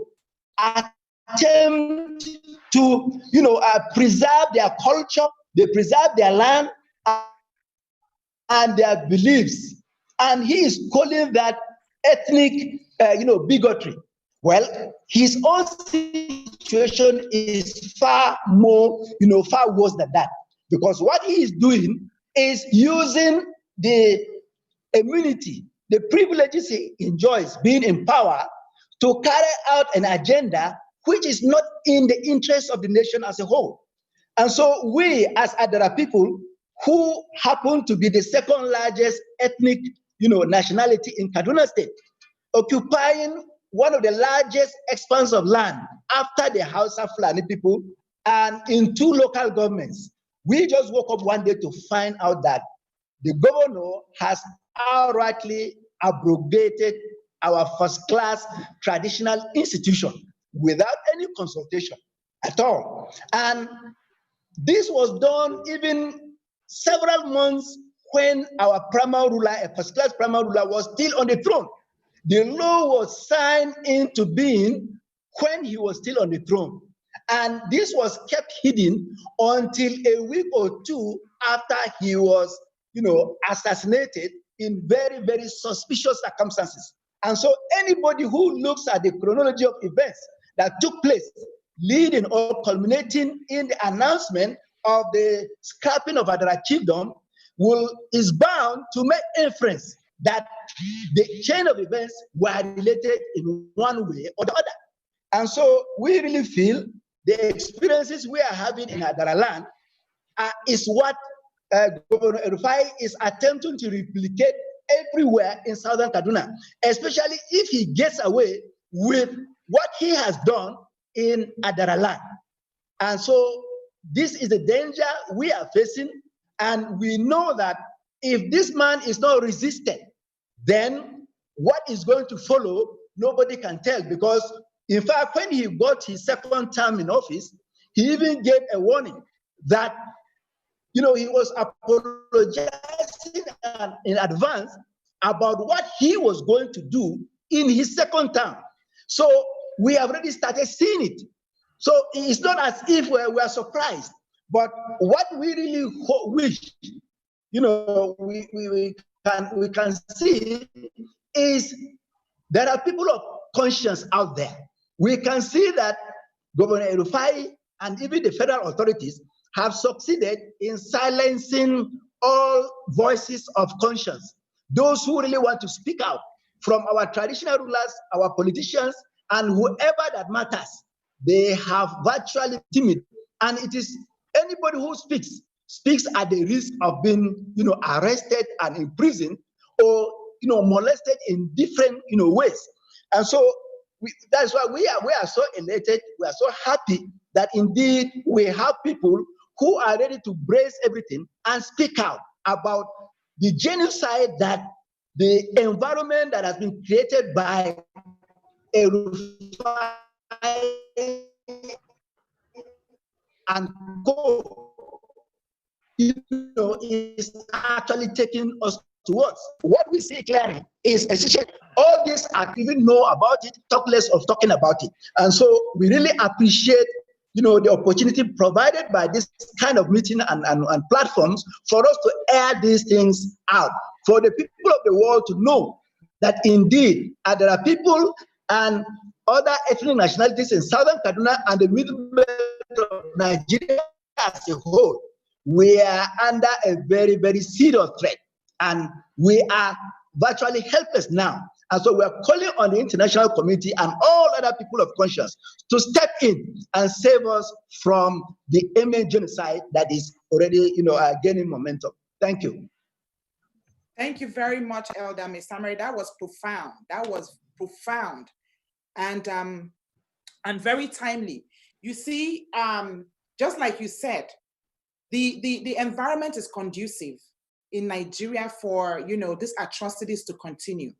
Not only is it conducive in Nigeria, the African diaspora have turned a blind eye on what's happening in Nigeria.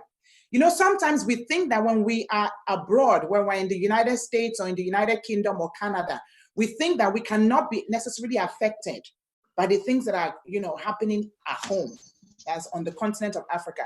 But that's incorrect. That's incorrect, because somehow, some way, all of these atrocities and evil has begun to migrate. It's finding its way somehow to the United States. It's finding its way somehow to the United States. It's a circle. And if we don't speak up and speak out against evil, whether on the continent of Africa or in the United States or in Europe, I promise you it will meet you right there under your roof.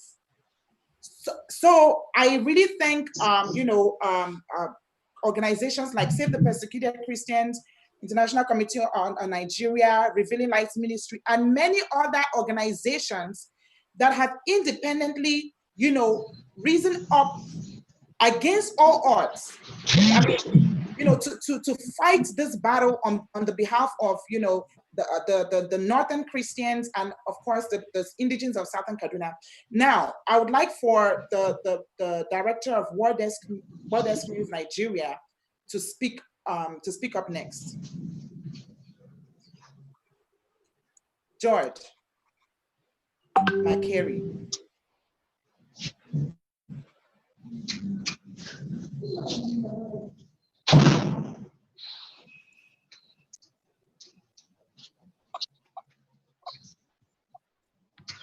Good day, everyone.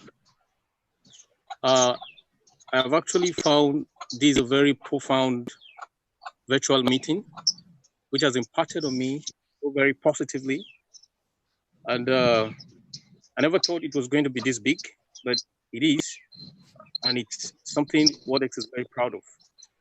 We have taken it upon ourselves to always bring the truth about the situation here in Nigeria, especially in Southern Kaduna. The issue in the Middle East, the Boko Haram menace, even what is happening in Katsina, the president of the state. And on the subject matter, whether El-Rufai is directly supporting prolonged insecurity in Southern Kaduna, as a person, in my opinion, I say yes. And this is because from all previous speakers, it has been very, very clear what he has been doing, because I could agree with virtually everything everybody has said on this platform earlier. And on my own side, what I want to look at is the ground that El-Rufai has been preparing even before he assumed power. It was mentioned by Mr. Marie. Most of his tweets has already told the country what direction his policy is going to take. And the 7th Senate of Nigeria queried him on how he mismanaged public resources in Abuja when he was minister, and adjudged him unfit to hold a public office. Yet we have him as a governor because the president chose him, just like Mr. Marie observed. Now, on my own side, I have a personal experience because I did not get to bury a paternal uncle of mine. El-Rufai buried my paternal uncle in Adaraland because he was one of the victims of 2018, 18th of October 2018, there was a slaughter in Kaswamagani. And I had an uncle who was a victim, who was one of the people that were massacred that day. The governor was able to mobilize the security personnel to clear up the area completely. By the following day, that was Friday of 19th, 2018, October, they cleared up the area completely. That early in the morning, as early as 6, people who were passing through there could not see any dead body on the ground. The corpses were evacuated and taken to Kaduna main town. And then there were Muslim women with hijab coming over there and crying and claiming that our own corpses, that's Adara victims, were their own people who were killed, to instigate the people in the city. El-Rufai from the beginning has shown that he had nothing to offer the state than to use conflict to get the people busy killing themselves while he loots the state dry. This is my personal opinion from all my observation and my experience through the years. In 2014, when he started campaigning, he said something when he got to Southern Kaduna. He said, nobody is going to kill anybody and go scot-free. I was there at that meeting. And I thought this man was going to make a change because there were killings there. We already know this ground has been happening since 2000, when I was sensible enough. Because in the year 2000, a lot of people were displaced further from the north down south through crisis. Now, we had never had a governor that was supporting this crisis because the military, the security personnel would come out and try to stop it. But for the first time in the history of our state, we had a governor, or we have a governor rather, who is directly supporting this crisis and even instigating it. Because reports getting to me in preparatory to the 2019 election, this man came out to claim that there are people killed 66 to 130 Fulani people. He went on to mention women and children slaughtered. He described how they were slaughtered. I can never believe that the governor, who is supposed to have a spokesperson, will now become the spokesperson of his own government. I believe Stephen Kefa has mentioned this earlier. And he was speaking and trying to defend what he was saying, even when the commissioner of police came out as at that time to say there was nothing like that. The army GOC, they were all just because he controlled the resources and forces. And something about control of resources and forces is that you have a lot of people agreeing to what you're saying. And that is why it is very, very dangerous for somebody as dangerous as this man to have been the governor of that state. Because a lot of people who know nothing will just follow him based on what he has been saying. Now, on my own side, in 2018, around October, I was coming back from visiting the then Sokapu president because he lost his daughter at that time. That was when I heard that there was slaughter in Kaswamagani. I didn't know my uncle was a victim. And then what I did was, I got home in the car. I heard people talking about the Hausa people saying that the other people were jealous of them because they are what. I heard that, all of that. And then I got back home. The next day, I heard that the Agomadara was kidnapped and most of his aides killed at the spot. And I was like, what is happening? And there were many stories that were telling us that this man was just leaving the governor. El-Rufai had a meeting on 22nd. He had a media chat on 22nd of October 2018. He did not mention the Agomadara. On the 23rd, he gathered the traditional leaders together. That's 23rd of October 2018.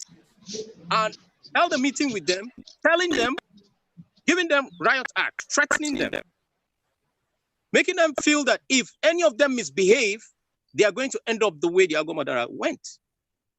And just recently, that was yesterday, the same governor is coming to talk to these terrorized traditional leaders to ask them whether there was any land confiscated in their domain.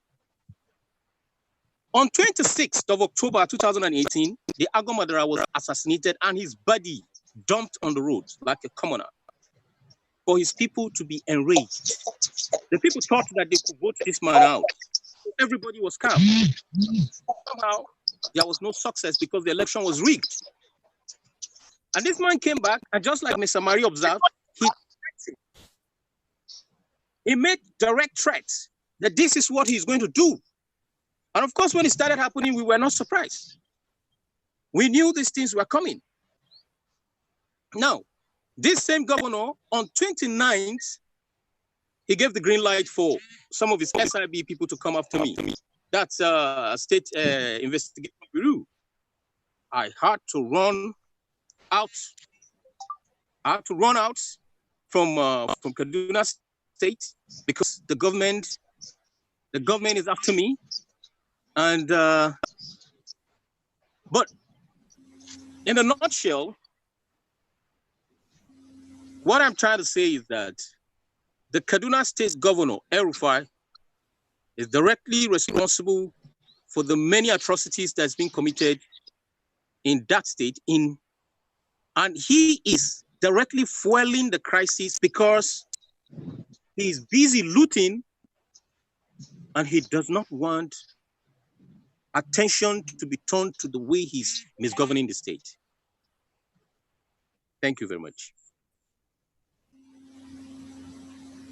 Thank you very much, George. Thank you for the insight. Now, this conference, again, I just want to announce that the local government chairman for Kajuru local government, am I correct, George, was invited for this conference. Now, people on the other side, on El-Rufai's administration, were also invited for this conference and given an opportunity to present their own case so that we have a balanced understanding, or we have balanced insight as regards to what is truly going on, in southern Kaduna.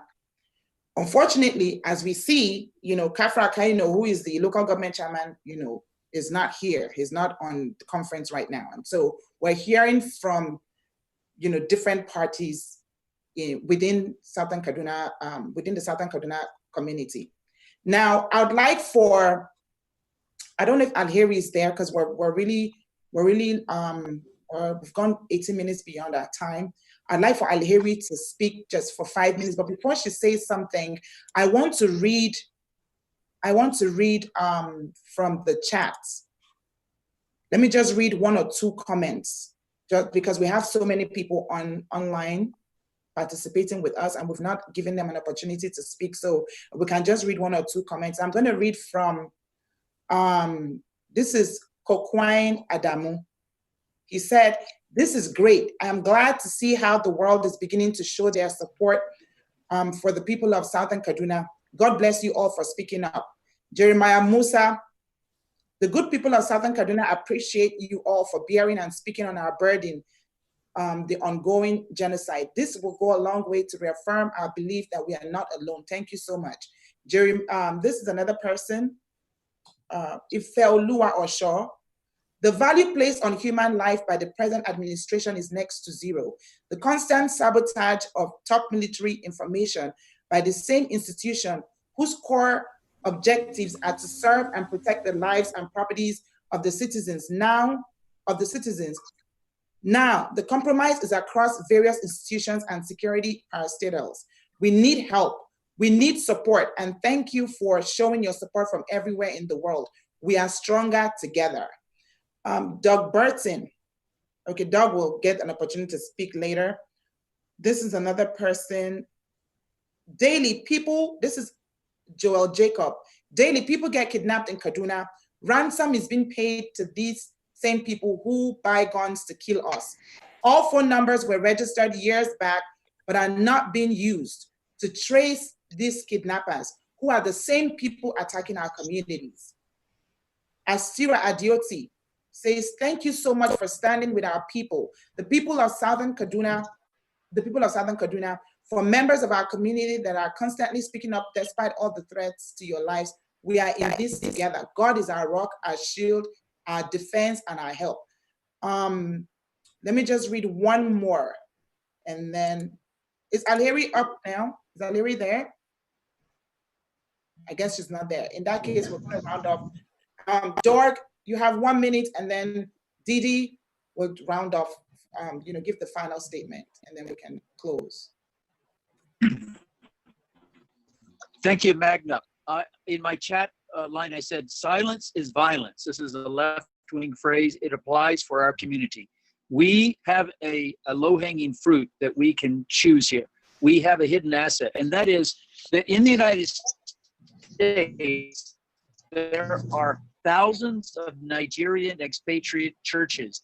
Just the Redeemed Christian Church of God alone has 800 churches in the United States. Some are mega churches.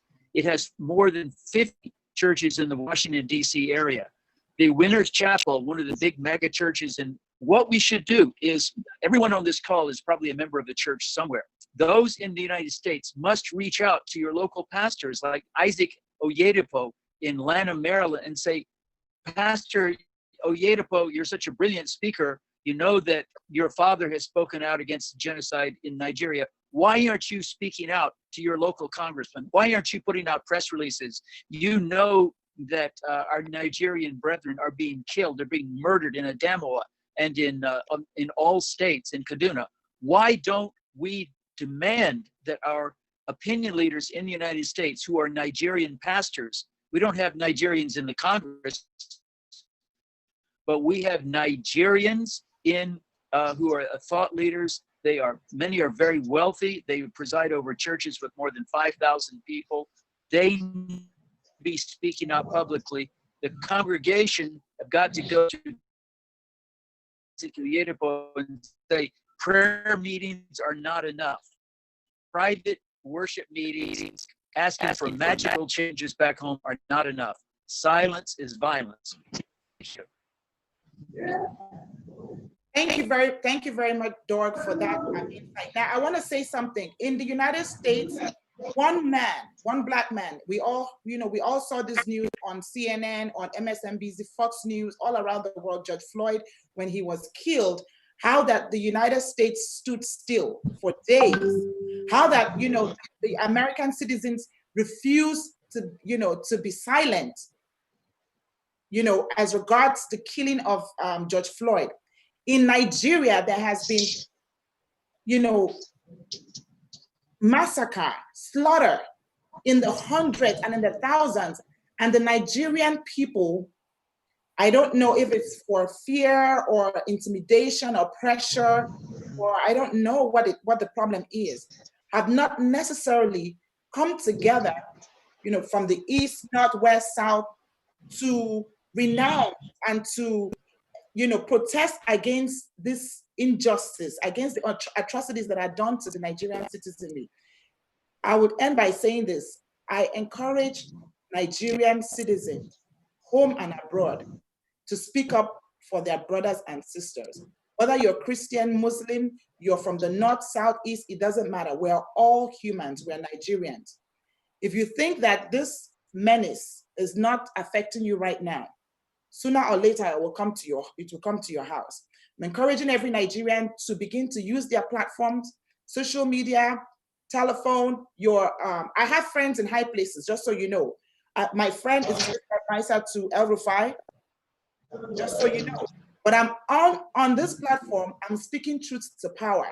I have friends who are, working for, President Buhari in his administration, but I'm not going to allow my personal relationship impair my ability to amplify the voices of the voiceless. This is humanity. This is righteousness. This is good over evil. That will be my final words, and then Didi, which is speech.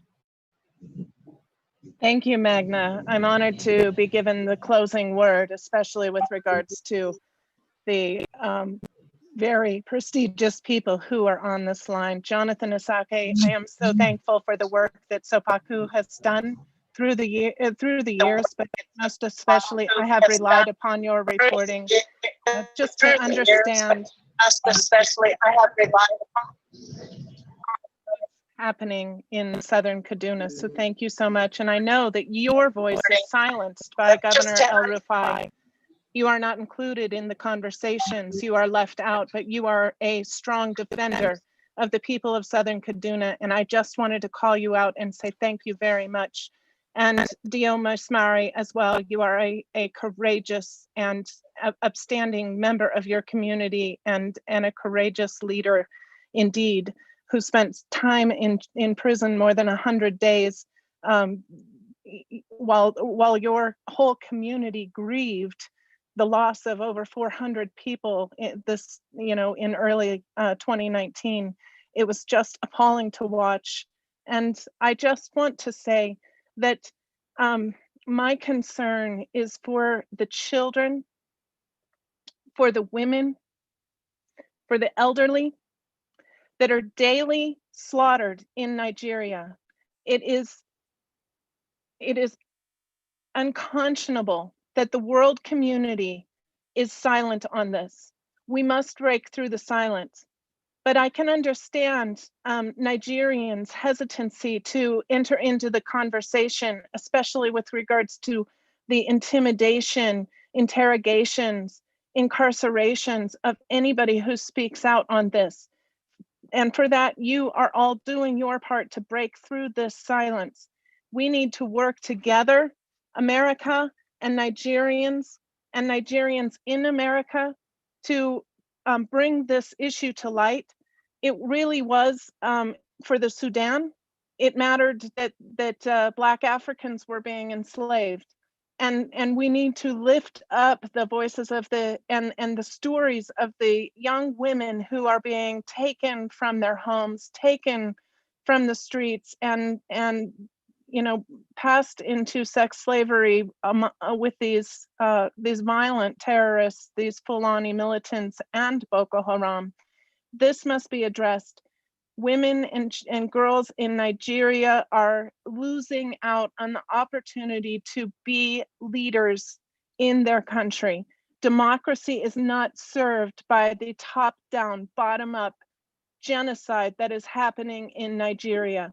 The propaganda of the state, of the Buhari regime, supported by people and politicians like Governor Nasir El-Rufai, must be broken by truth. And we are those truth sayers. We invite you to enter in. At SaveThePersecutedChristians.org, we allow American citizens to write letters directly to their members of Congress, appealing for action on Nigeria. And we hope that you will join us. We hope that you will continue to read War Desk News and reach out across the airwaves. Modern day technology gives us the ability to be in relationship with one another. These relationships are foundational to telling the story that must be told to the world community in order that the violence may be brought to an end. Thank you so much, Magnet Faith, for today. Thank you to all of you who have been on this call. Thank you, Dr. Onye and Steve Kefferson, for all that you have been through. And please be assured of our prayers for you and our action on your behalf. God bless you. Thank you. God bless Nigeria. Thank you, Karen. Thank you, everybody. Bye.